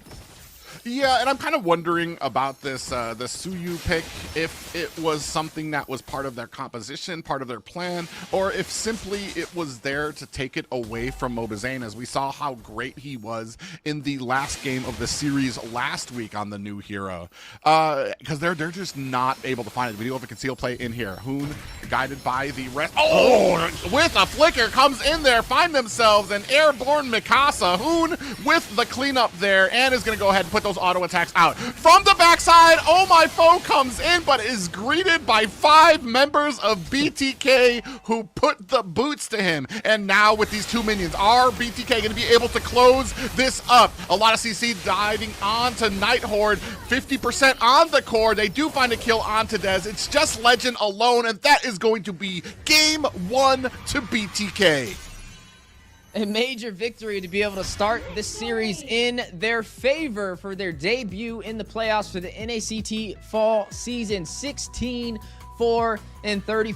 BTK able to reign supreme. They were able to just ease through a lot of these objectives with little to no problem. It looked in the beginning like Gosu Nighthorde had some answers, but the later the game went, you could just definitely tell a little bit of a push from BTK's side, just overwhelming Nighthorde's composition. Well, and with a team like BTK, I want to say that early game is the big thing. You can't just hold the line against BTK because that's all they're looking to do is to extend the game, especially with a composition like that. They're just looking to extend it to a point where they're going to be able to pop off with their power spikes, where they have the Trinity build for Zia, where Mobazane has gotten where he's able to get his items on the Julian as well. You need to be making progress forward on them because once they hit that power spike, they are a snowball, they are a wrecking ball that is coming through, and there's going to be very little you can do to stop them. Yeah, I mean, look at the tower damage, 0% all the way across the board for the side of Gosu Nighthorde. But overall, pretty much flawless game from the Bloodthirsty Kings. Jumping into game number 2 for the side of Gosu Nighthorde. I mean, I just really wasn't a fan of the Suyu inside of the gold lane. I feel like they should have went for something a little bit more traditional, especially up against this carry. We got to see a lot of damage dished out over there by Zia as well, and no focus to really dive and take him down. So I'm wondering overall, what was the game plan for pushing that or forcing that Suyu into the gold lane up against the carry? We just have yet to see it. And when you do these drafts that are at least what we're not typically used to seeing for this for in the regular season, even just NACT wise, we got to see why do you pick this up. So maybe back to the drawing board is where Gosu Nighthorde needs to go. Well, and it's one of the key points when drafting outside of the box is that you need to still respect what is inside the box and why it is there, why the meta is a certain way. And right here, you kind of saw that, especially once it started getting to the late game, there was really no recourse for the side of Nighthorde to actually be able to answer back. They didn't really have that damage in the late game. Nobody was getting fed, and nobody was really answering Zia, who was basically solo pushing up at the top. Yeah, and that's really a problem, especially with your ADC, especially with a carry who just thrives on the frontline heroes to be able to shred them down and a tank burster. As you see in the synergy from BTK, able to push through the mid lane, able to take majority of the inhibitors, and then close out the game with an early finish. Definitely kind of raises the question on how will Gosu Nighthorde respond to this, right? I would definitely say having a more of a unorthodox draft should not be something they're going for. They need to go for something that's a little bit more staple meta. It's kind of like what Liz said opening up the stream today. If it's not broken, don't fix it, right? So hopefully they find an answer, and I definitely think it's going to start within the gold lane. Well, yeah, and that's why a lot of these decision makings are so important. Like, and she brought up a good point too. Like, if it's not broke, don't fix it. But is what you have good enough? Is it not broken against a team like BTK, where you're going to need to maybe try something outside the box, where you're going to need to bring that little bit of extra against this team? And we're going to see what else they can kind of pull out here. We have been told that they're kind of going to be very fluid with who's playing role, where they're going to be going, so that advice. But like we saw with the last one, BTK just kept a steady hand, kept a really good draft that kind of leaned into that late game with some early game assurances too. You had the Gwen on the roam position, you had the Khalid in the XP, so you had that early game to kind of see you through into that late game, and it's something that's kind of textbook for a composition, and something that really kind of helped them out against the Nighthorde. You know, it's also really kind of hard to read because, as production kind of told us, Gosu Nighthorde, I don't know if they're going to stick to that plan, but they said that they plan on switching their roles every single game. So maybe, hey, that's not the role that works. Maybe we're going to see some adjustments for game number 2, which could possibly pull out a new synergized team when you put different players in different situations. Like, we got to see Dez this time. He's running in the jungle, but we've seen times where he's actually running inside of the gold lane. Yeah, and I mean, it's something at least. It's something that you, like I said, you're up against a team like BTK, pull out all the stops. Why not try something different? And that's what they're trying to do here. So, and it makes it, I want to say, it's a little bit more exciting. We don't know where any of these picks are going to be going, so it's kind of interesting to try to theory craft once these picks do come up. And like we were talking about, a lot of the good drafts has kind of they're good because of the fluidity of the picks. You don't know where they're going to go. So you have to plan for two different things, like those Edith early picks or the potentially sometimes the Hylos or something like that. You don't know where some of them are going to go. On the side, Night Horde's going to go ahead and start off with the Matilda ban, and yeah, BTK answers back with they have the Fanny and the Khalid taken out. Yeah, the Gatot still available for Ghost Night Horde to pick up first if that is a game plan for them. The Phobius is still on the board as well. Now going to be banned out from BTK. Not going to let that one go with ease. But do you pick up the Gatot here? A lot of teams kind of prioritize that. But no, they're going to go in for the chip instead. So they're going to add some mobility on the board for them to be able to kind of keep BTK on their toes.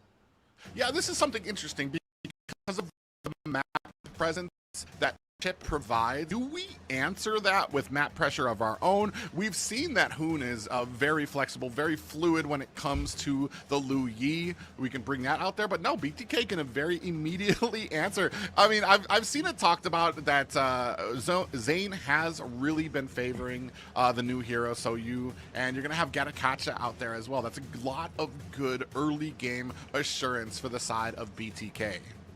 Yeah, we've seen him kind of dominate in the jungle with the Soyuz, so maybe the same story for game number 2 if Night Horde takes it lightly. Now, the early game, we got to see Night Horde kind of look like they were about to start shining, but quickly overturned by BTK. So hopefully with the second game, they can kind of equalize the momentum, at least match that BTK is pushing out. Speaking of tempo, though, Night Horde is going to go ahead and pull out this Alpha. And it's going to be paired up with the Faramis, so they're going to have some sustainability to lean in on. But this is the second Alpha appearance for them 2 times in a row. We got to see Dez run it in game number 1 as the jungle. And I'm assuming with it picked up again, this should possibly be Dez running the jungle again with the Alpha. Yeah, that's going to be the interesting. I mean, we never know. They might mix it up on us, but it's going to give them a lot of sustain here. You're going to have a lot of that CC that comes out from Chip. You've got the Nether Realm from Faramis. The one thing, though, I'm kind of looking for is some burst damage, some burst potential from the side of Night Horde, so that when Chip goes in with those portals, they're going to be able to actually find a kill. And we need to make sure that the person we're trying to burst down is not Gatakacha, because I guarantee that is going to go south very quickly. Speaking of south, we are going to be seeing a mage who's had a couple of appearances in the NACT regular season, but this is going to be a first for the playoffs, and that is going to be the Eve, the RWM, to drop down and take control of an entire area. May be a possible game plan for BTK, especially on these turtles and these lore plays. Not to mention, could get some pickoffs on the side lanes if you position it right. The only weakness when it comes to the Eve is you're kind of more stationary, especially when it comes to composition. Who can Alpha, one of those heroes who can definitely get that job done. The Chip, very mobile as well, is going to be another thing that Hoon will have to watch out for. But it's definitely something Hoon's comfortable on playing. We've seen him do it time and time again in the NACT. Paired up with the Gatat as well. They have crowd control. They have additional CC when you're in the RWM because of the slow that it provides on top of that. Yeah, it's looking it up as Eve has a 50% win rate right now in NACT. I think 2 of those actually came from Hoon, who's actually been very well when it comes to the synergy that BTK provides, I want to call it the wombo combos that come out from them too. So you're going to have the Eve, you're going to have the RWM, you're going to have the entire team kind of boxed in it. If they try to leave, they're going to get rooted down, which will be the optimum time for Gatakacha to come in with his ultimate as well. And you know, Moba's being kind of clean. Probably going to be looking for a little bit more damage or setting potential for their last pickup here, as we're waiting on Night Horde for their last single pickup. Well, we are going to be seeing the Ruby slotted most likely inside of the gold lane for Zia. It's this Irithel. We know Irithel is really great at kiting inside the gold lane and fighting from a distance with the high mobility, even stacked up with the sprint possibly to work in Yellow's, or not Yellow's favor, but wait. Okay. No, we don't know. We don't know, but the marksman's favor But the thing that works in the element for BTK is the crowd control, and they're going to stack that up with the Belleric on top of that. They have so much CC that if you're caught by any one of these players, it's a recipe for disaster. It's like stepping into quicksand and trying to run through it.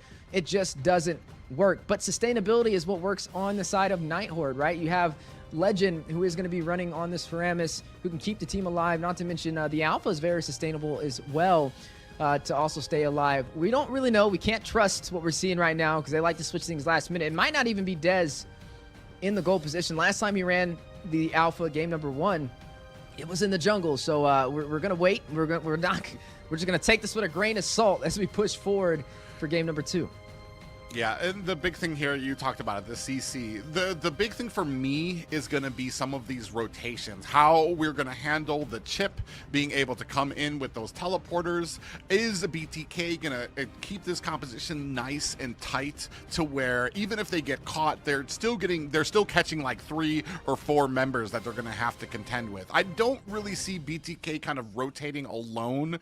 That's something I hope that they've been working on this week, as opposed to like last week when Joyboss was really able to take advantage of some of the rotations from Zane here. But ladies and gentlemen, game 2 of BTK taking on Gosu Nighthorde. And the Soyu running in the jungle for BTK. Moba Zane looking to kind of repeat the past with his dominant performance on it. Can he do it again up against Gosu Nighthorde? Now, in the gold lane, this is where we're going to kind of keep a close eye on, right? This is now going to be a Ruby up against an Irithyll. Looks like Yellow this time around is going to run a traditional marksman.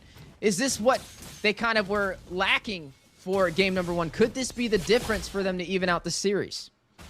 Yeah, and they're already doing a good job of starting to refuse the invade early. You saw Mobazane over there trying to take an enemy minion there. The rest of the team kind of clamored around to make sure that that didn't happen. Oh, my foe doing a good job keeping vision. Oh, he actually, as I say that, he actually might get caught. Goes on to Hoon there. No worse for whereas Hoon finds the safety of his tower.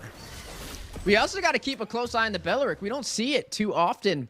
But with Shark running it, he's going to have that Wrath of the Dryad to be able to spread those vines and deal some AoE damage and taunts. Ooh, my foe takes a heap of damage, Mobazane. Ooh, very close. Read that like a book for Dez coming in. Is able to back it off. And just like that, an evil queller right to the jaw of Dez for his efforts.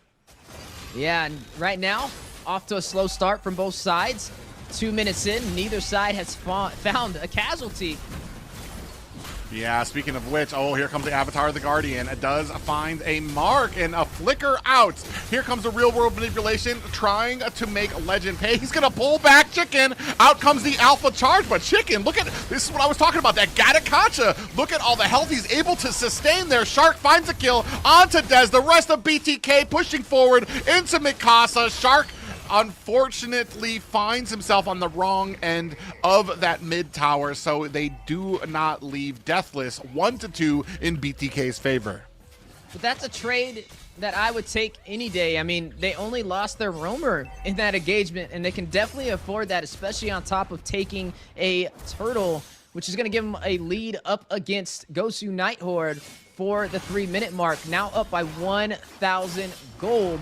Now, this is Zia running on the Ruby, yet he lacks a lot of damage, but he's very sustainable and can definitely be a nuisance.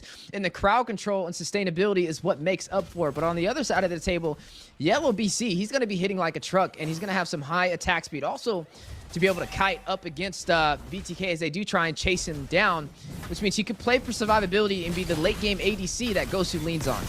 Ooh, they're actually going to go in onto Fly Chicken. Mikasa there, Mobazane from the back, providing some of that support. A lot of aggro. Falls onto them. Oh, my foe gets taken down. Here comes the Nether Realm. Dez finds a kill onto Fly Chicken, and Mikasa goes down. At the bottom lane, you see Yellow BC now starting to get pushed in by Zia there as well. Another 2-for-1 trade, though, still going to work in BTK's favor, extending the lead 4-2 at the 4-minute mark. But right now, neither side has really been able to have the map focus to be able to burst down the turret. But Zia, we were talking about damage.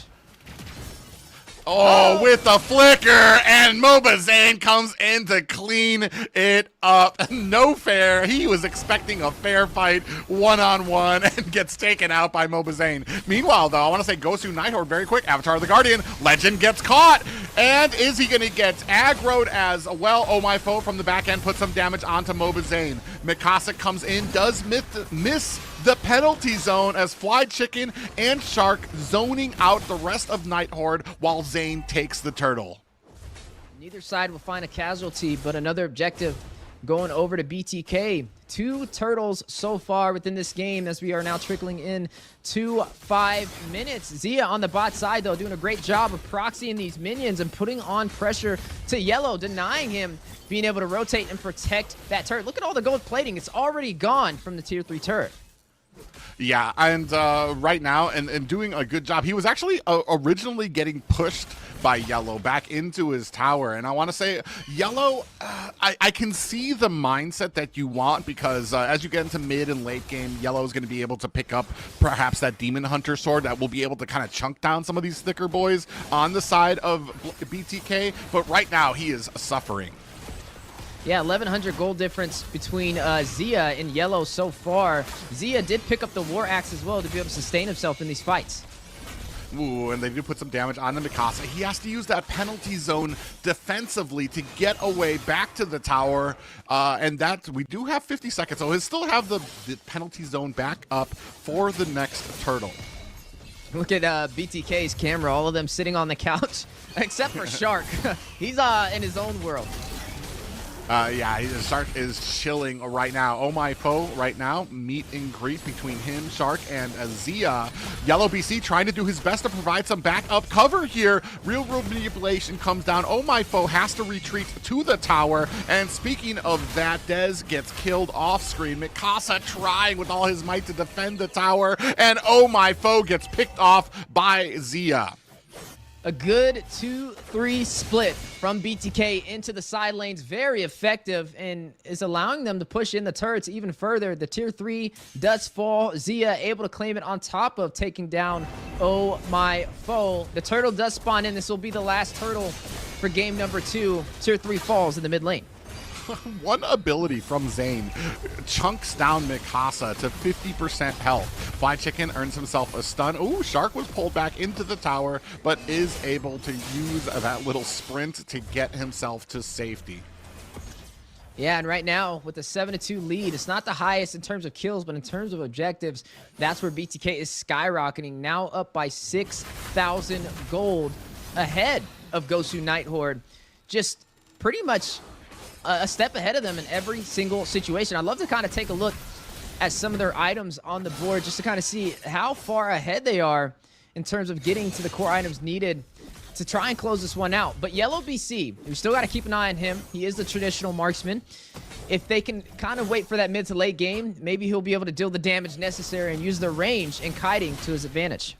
Well, I mean, even from the levels alone, Zane is 4 levels higher than the entire team of Gosu Nighthorde. So that means that any single fight that he is involved in, you need to retreat. You're not going to be able to win that. You need to try to find these pickoffs. Mobazane goes in. Mikasa throws a little bit of damage out there. Comes in with the penalty zone onto 3 members. In comes the Nether Realm to keep them topped off from the side. Yellow BC trying to put on the damage. Oh my foe comes in from the side. Mobazane still swinging away. Finds himself a kill onto Yellow. Dez is out as well, trying to help out his team, but now he is cornered between 4 members of BTK, and down he goes. I'm Offended lands onto Legend, finds himself back and cornered behind his tower as he and Mikasa fend off this defense.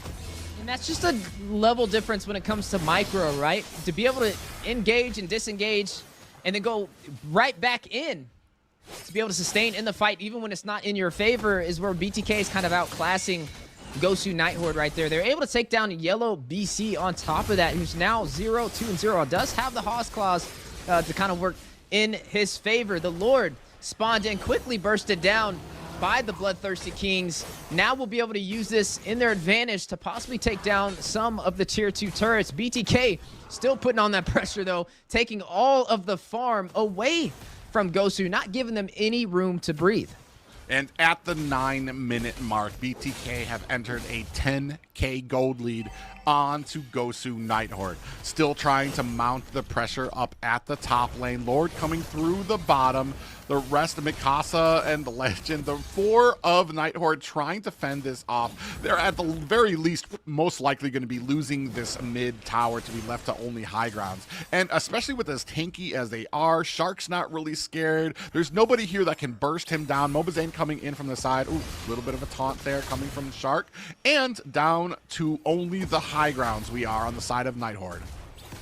Yeah, we did get to see the Great Dragon Spear picked up by Yellow BC, so we will have a little bit of that CD reduction in crit that could work in his favor, but the clock is definitely ticking, and BTK trying to close this out. Yeah, they're now starting to mount some pressure on to this Lord, down to about 10%. He actually got very far into this core. I want to say it's past 50% there. Oh, we come in with the penalty zone. Avatar of the Guardian is out, misses the mark. Fly Chicken does not find it. Hoon finds a kill onto Mikasa with that real-world manipulation. Oh My Foe goes down as well.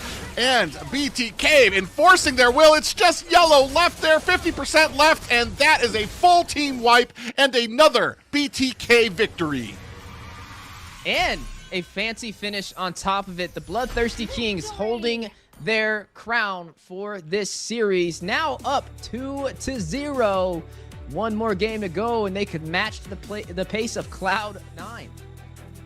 Yeah, and a great game played by them here for that finish as well.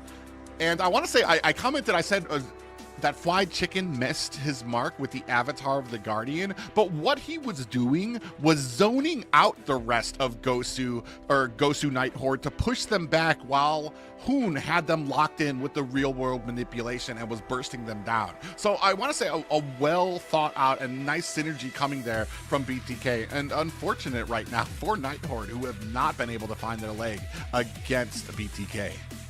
Yeah, it's just all the elements that they have at their disposal they're using up against Gosu Nighthorde, and it's been transitioning well in the Bloodthirsty King's favor. Like you said, the RWM for the ground control, but then also Chicken as a distraction with the Avatar of the Guardian, forcing everybody out of that inhibitor turret and needing to spread out to not get set up. But if they stayed in, they'd get set up inside of a RWN, and that would be more kills to work in Hoon's favor.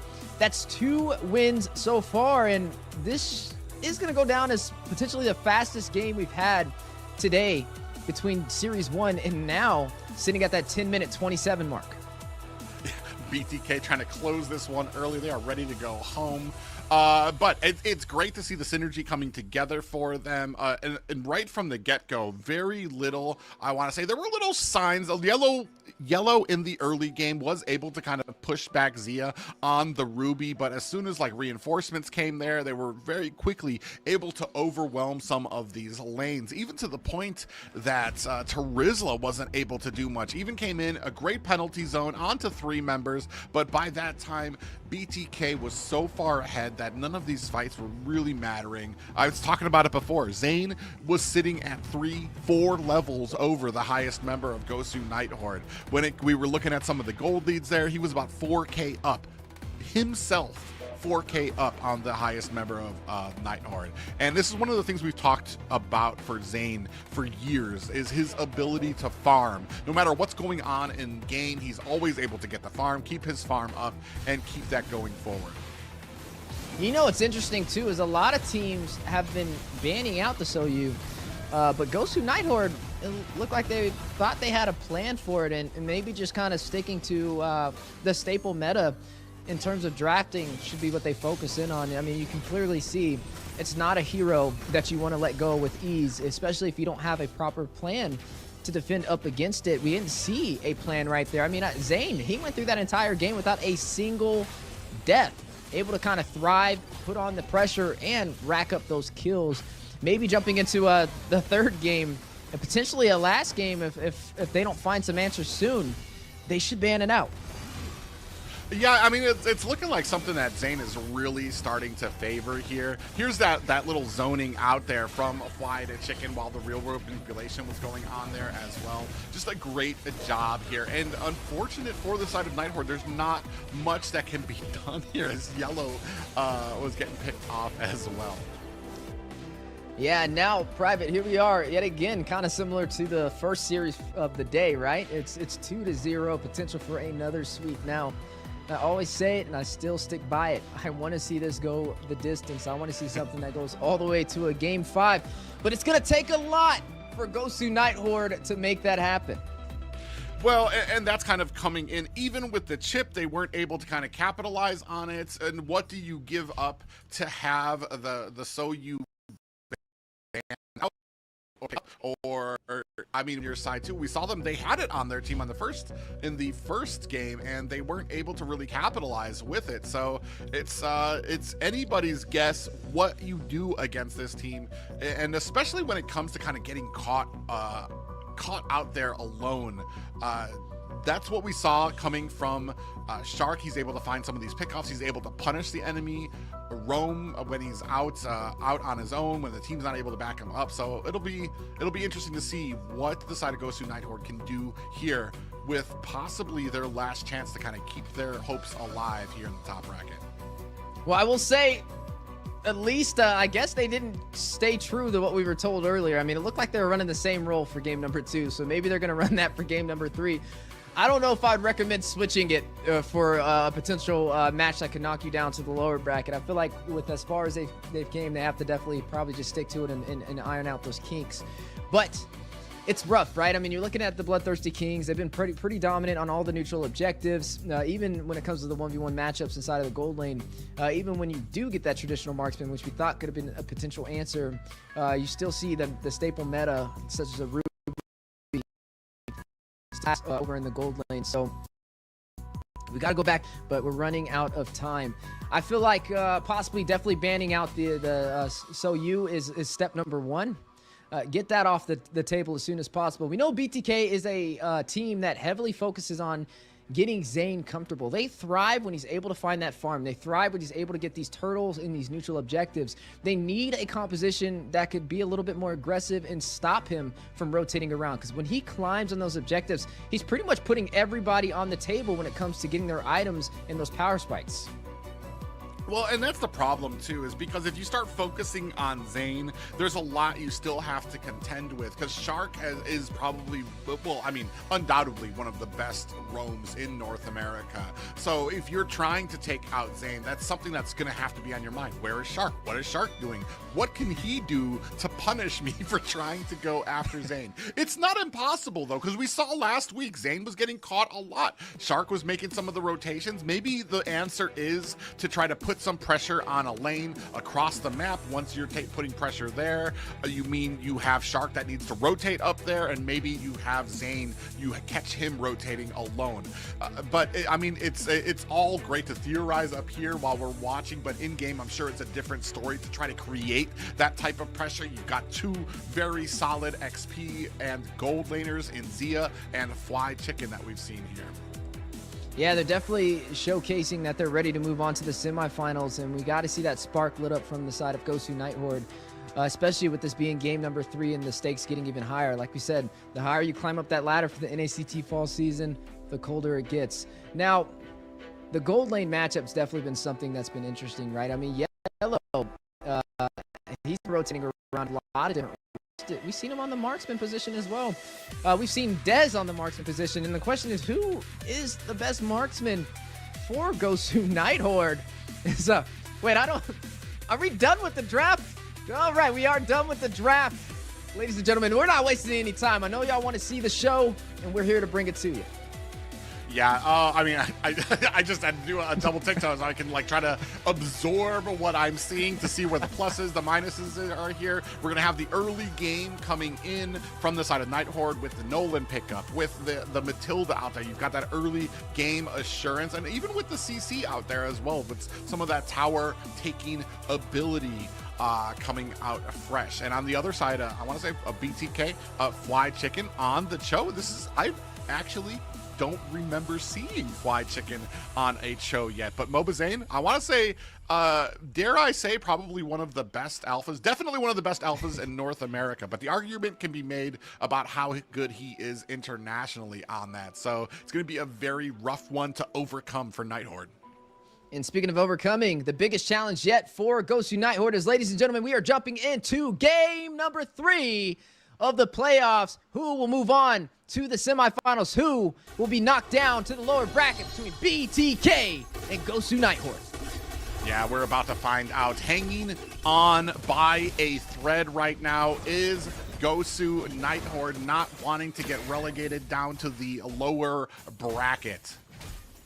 Yeah, it's going to be a challenge. Now, yeah, you said it, right? Zane running on this alpha, he's definitely kind of spearheaded the way for that inside of North America. It wasn't as effective in MSC, but it's been very effective for him in the North American region. Zia, though, he's running on this Beatrix. We've seen a couple of Beatrix so far. I want to say maybe just one this entire NACT, but they got the double sniper composition. Ooh, a flicker forced out by Oh My Foe. Shark hiding in the pixel bush does find the taunt, but not able to burst down Matilda. That's going to be an alpha charge down, but he'll definitely have that ultimate back up for this next turtle take.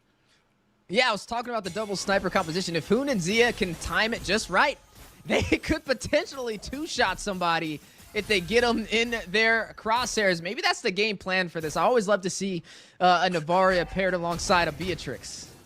Yeah, that's going to be very interesting here, especially with how some of these matches go. We haven't seen too many. Ooh, actually, Shark's going to go ahead, get some damage on to Legend.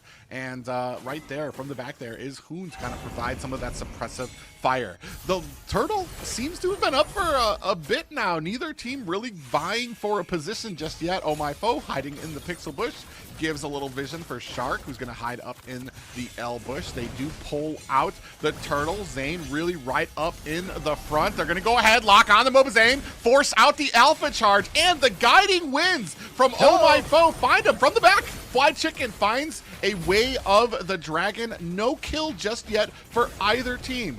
Turtle does get pulled out. Looks like they're looking for another reset. They really want to force out some of these fights. Shark being chased down. Mikasa putting on some damage. Mobazane finds the Lord underneath a huge astral echo that comes out as well. And just like that, they actually able to get away scot-free. No kills on either side. But it's these little things that are keeping BTK ahead of Gosu Nighthorde, right? Even though they didn't get a kill, they're still able to find that turtle, and they're that team. We say it time and time again. You give them an inch, they take a mile. I mean, they're only up by 200 gold. Not a massive difference when it comes to average teams. When it comes to a team like BTK, they know how to make the most out of the situation. Yellow BC, though, did just pick up the Haas Claws, so he does have some sustainability, especially going up against Zia with this Beatrix. Yeah, no, there goes Shark. He was looking for the taunt on the Oh My Foe. Runs into the wall. Ooh, a circling eagle onto Shark. I mean, I almost feel like that's a little bit of a waste. Mikasa goes in, trying to put the damage on with the yo-yos, and it is not enough. The rest of Nighthorde going to have to back up. Yeah, right now, both sides still treading the waters, trying to figure out who's going to be able to swim a little bit further for the early game. No turrets have been dealt any chip damage, or barely any chip damage, which means it's still a pretty even game. We haven't really seen too much of a contest, though, for Zane. He is running this alpha. We know it's very sustainable on kind of surviving on the invasion plays in the jungle. Oh My Foe latched on with the circling eagle on Nahoon, who very quickly finds his way under the tower to force Oh My Foe to give up that ult. Ooh, actually, Oh My Foe on the wrong side of the BTK jungle is not as lucky, and that is a first blood for BTK. Yeah, a little overly aggressive. Even with the hero such as the Matilda, you gotta know just how far you can overextend. And the earlier you fall, the later your heals are going to come into effect to keep Gosu Nighthorde alive. So definitely something Oh My Foe is going to have to keep a mental note of. Mikasa does pick up this War Axe to be able to sustain himself in these fights and to be able to deal some additional damage. You're going to see the turtle now spawned in. Shark in position for a possible contest. Nighthorde now possibly circling around for the objective. Yeah, a Shark over there just trying to bait out the turtle, try to get the rest of Nighthorde to kind of show their cards here. Astral Echo is out. From the backside, Hoon going to have to flicker out of a fracture. And Mikasa in trouble, gets caught and kicked. He's able to get away. But Mobazane very quickly working on this turtle, finds himself a retribution. Alpha charge in there, finds a kill onto Oh My Foe. Yeah, another turtle for the Bloodthirsty Kings as well. Now leading 2 kills to none. Oh my foe. Both of those deaths were him. Still not able to kind of play passive and provide the heals that Ghost Unite Horde can lean in on, but kind of feeding the economy for the Bloodthirsty Kings. Yeah, oh, a flicker out from Chicken there. He finds the way of the dragon, flickers out, and then comes back in so they can juggle the tower aggro with Zane. What a great play there by BTK, and they find the kill up at top and the tower.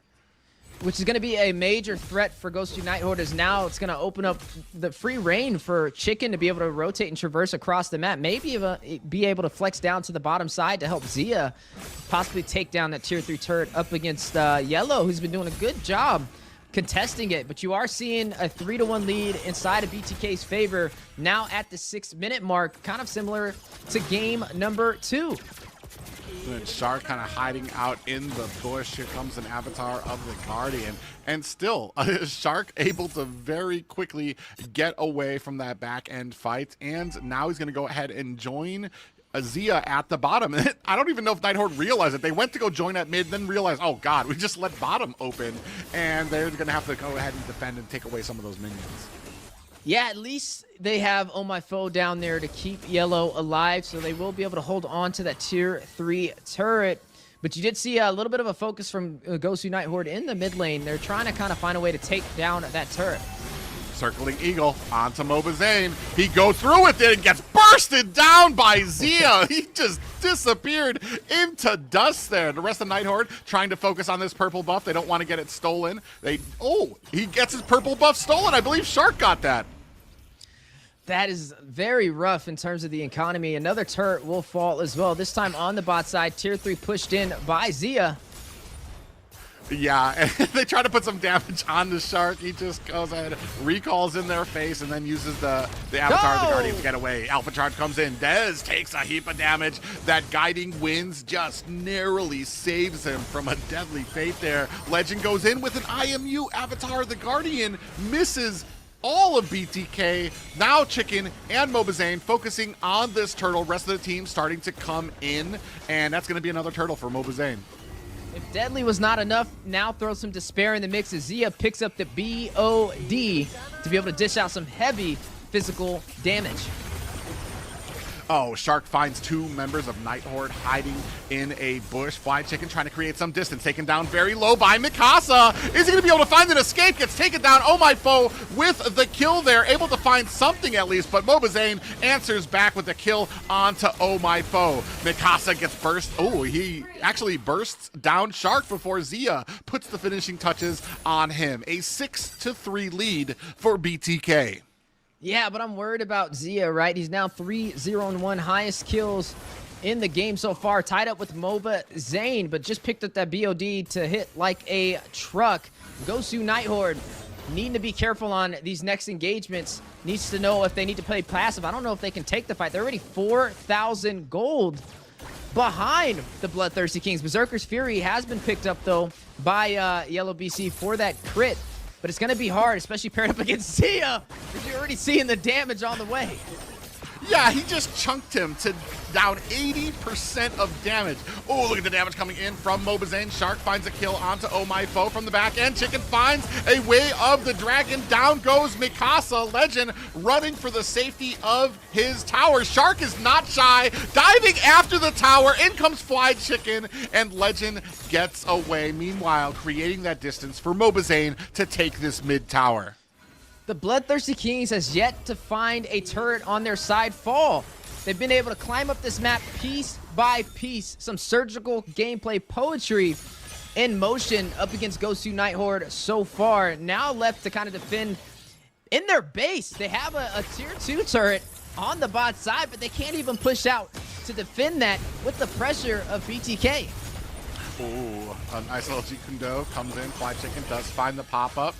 Oh, Circling Eagle goes on the Fly Chicken, finds 3 members, and gets bursted down for his efforts. Yeah, bursted down and need to be careful. I mean, it's like target practice right now for BTK when it comes to Oh My Foe. As soon as they spot him out, they're able to burst him down. 6 out of the 9 kills that they've gained have been from Oh My Foe. And without him in the mix, You don't have the guiding wind. You don't have the circling eagles. You don't have the sustainability to keep your team in the fight.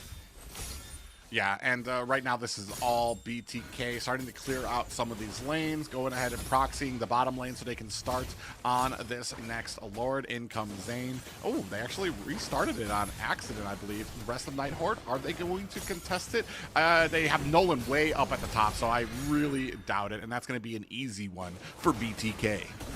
Yeah, another objective on their side. 3 turtles, 1 Lord, and 5 turrets. In climbing, now possibly going to take the tier 2 on the bot side, but Night Horde now extending into the jungle. Ooh, they try to latch on. Is that going to be enough onto Zia? Oh, my foe in trouble. Does dodge an alpha charge, but gets caught by a way of the dragon. Zia finds himself some final shots there. Shark finds a kill of his own, diving into the back line onto Mikasa and a Legend. Ooh, Astral Orb from Hoon finds a Legend as minions are starting to push their way with Lord at the top. 3,000 gold lead for Zia. Well ahead of Yellow right now on this. Irithel has a Hunter Strike, has a Sky Piercer, the BOD Malefic Roar on top of that, and only really worried about the Berserker. Oh my goodness, Legend evaporated. Yeah, and right now that's just the lead that BTK have right now and the power of that sniper. And we do have minions starting to push in all the lane. Well, actually, the mid lane's going to be the big one. They're going to go ahead and escort the Lord from the top. 4 members out here trying to defend. This might be the final push for BTK. All 5 members grouped up, looking for an angle. Astral Echo comes out there, followed by the Avatar of the Guardian. Alpha Charge cleans up 3 of them, and now another kill onto Mikasa, and that is game 3. BTK will be moving on to face Cloud9. A seat in the semifinals has now been secured, and knocking Gosu Night Horde to the lower bracket. A clean 3-0 sweep for the Bloodthirsty Kings. Yeah, and a very dominating last 2 games for BTK. First one, they took their time. They waited to get their power spike, seeing if there was anything crazy coming out of Night Horde. Once they got settled, once they kind of gauged the Night Horde of these last 2 games, it was basically pedal to the metal right from the beginning. Yeah, and their foot was on the gas, and they just kept speeding up, not planning on stopping anytime soon. Look forward to seeing their match in the semifinals and seeing exactly how they're going to pair up against Cloud9. But right now, BTK, they're all together.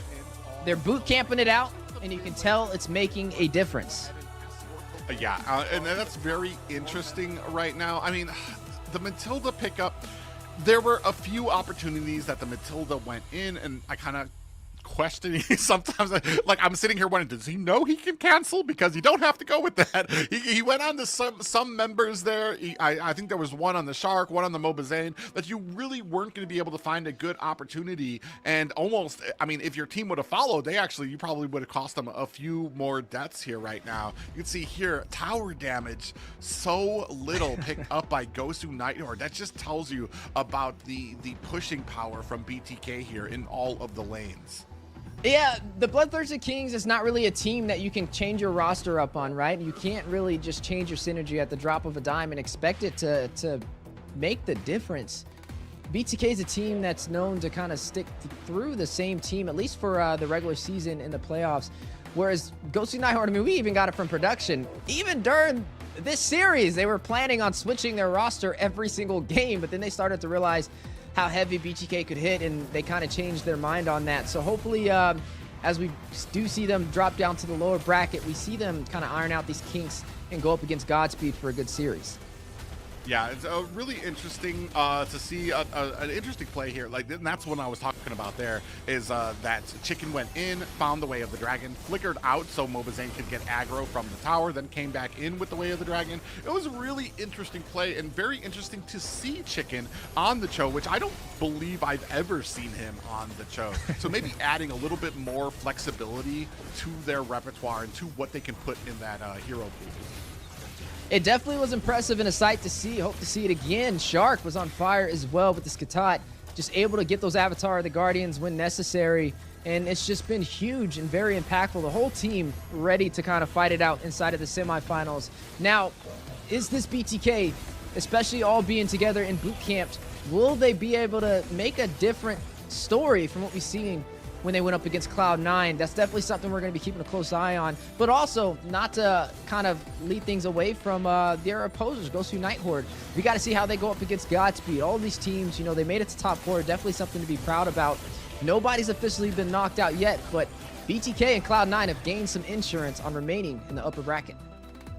Yeah, and unfortunate for Ghost Nighthorde and Godspeed. I want to say tomorrow will be a last chance, as one of them will be going home. Yeah, we got to see how our amazing host Liz feels about all this engagement. I love how you always toss it back to me and not let the camera just flow. As expected, I mean, we all voted for BTK. They are in a boot camp. I mean, 4 of them are at least on that couch together, squeezing in. I wonder if there's not enough room on the couch for all 5. So we don't see Shark there. But congratulations to BTK with that series, looking dominant, looking like they got it all together. Yeah, dominant is definitely the word I would use as well. Full domination. You didn't see a time at all during that entire series where they looked uncomfortable. Yeah, I like how you're insinuating that the only reason Shark isn't there is because that couch wasn't big enough for 5 people in there. But yes, a very dominating victory for BTK here, and trying their best. Like I said, they went to a boot camp. They all got together so that they can put the best foot forward here for these matchups in the playoffs. Yeah, and we can't wait to see them perform next week, because that's when the real magic happens. For Gosu Nighthorde and for Godspeed, they are dropped down to lower bracket, and like you guys mentioned, it is best out of 3s, so they gotta be careful. Any loss can just break it for one of these teams, and I'm glad that today we don't get to see any of our favorite teams get eliminated. Yeah, we're still recovering from seeing 4 teams not make it into the playoffs, right? You got to give us a little bit more time before we start knocking them off. But yeah, tomorrow's going to be a totally different ball game. It's going to be the lower bracket fighting it out. And like we said, we're getting higher on that ladder, and we're going to be able to see soon who will be able to hold that banner for North America and represent us in M6. Yeah, it's going to be very exciting. But I think you have somebody ready to talk to you, Liz. Yeah, we have an interview with Zia from BTK. Hello. Okay. Hello, Zia. I like the camera angle, always catching us by surprise. Can you hear me? Yes, I do hear you. Can you hear me? I can't. I wish I could hear you better. It's a little bit quiet on the quiet end. So we're doing the FaceTime again. Hello. How about now? Hello. Is it okay now? Hello. Yeah. I wish I can just go like here, huh? Hi, Zia. Hello. First off, congratulations on that victory. My question, I think a lot of us are wondering, like, why is Shark not chilling on the couch with you guys? Didn't you move all the way to Oklahoma just for Shark? Oh, he's not here yet. He's gonna come like 2 days after, maybe tomorrow. Does he live in the same city as where you guys are at right now? Yeah, but he's a little bit far, like maybe like 2-3 hours away. I see. And just a little bit about the game. We saw Bellaric this week, and then we saw Chang'e last week. So who is the mastermind behind these fantastic drafts that you guys have been making? Well, the Chang'e is Poon. The Bellaric is Shark. Okay, so you guys, it's like independent decision making. Yeah. And then. Well, we love that you are the most stable one right now for BTK, it seems. How are you guys adjusting to the boot camp so far? You moved in yesterday or so? Yeah, we did move yesterday. I mean, we're doing pretty good. Better thing. Yeah? Yeah, does anyone cook? Or are you guys ordering DoorDash every day? Good question. No one's cooking. We just ordered. You just order? Does any of you guys know how to cook? I actually don't know. Because I don't cook. Well, that's for sure. I hope you guys figure it out throughout this week. We saw on Hoon's Instagram story, actually, Mobazane got the largest room in the boot camp. How did you guys make the room assignments? Greedy bastard. Because he has more subs. That's what he said. Okay. Okay, so which room did you get?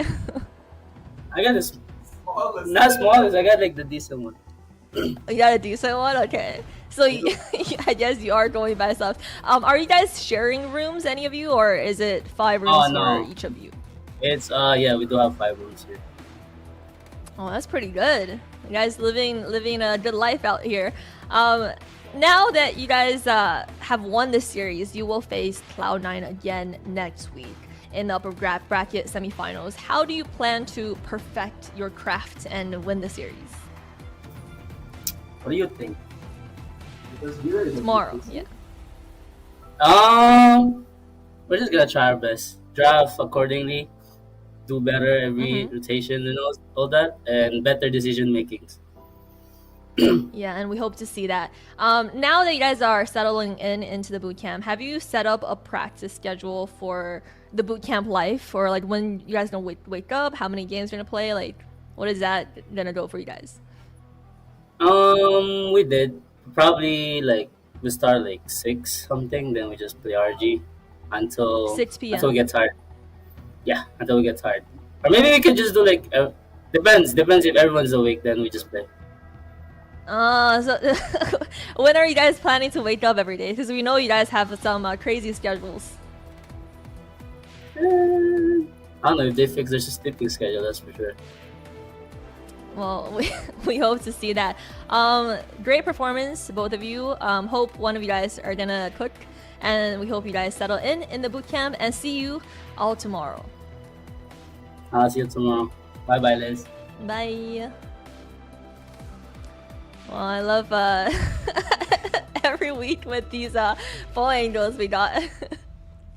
Yeah, it's definitely a sight to see, man. We need to get them a chef. You know, they need somebody to make them some food. Because DoorDash, man, that adds up over time. You know, that's going to be all their prize pool if they're not careful. A very great interview, and looks like they're looking forward to things to try to get things settled up before that match that's going to be happening tomorrow against Cloud9.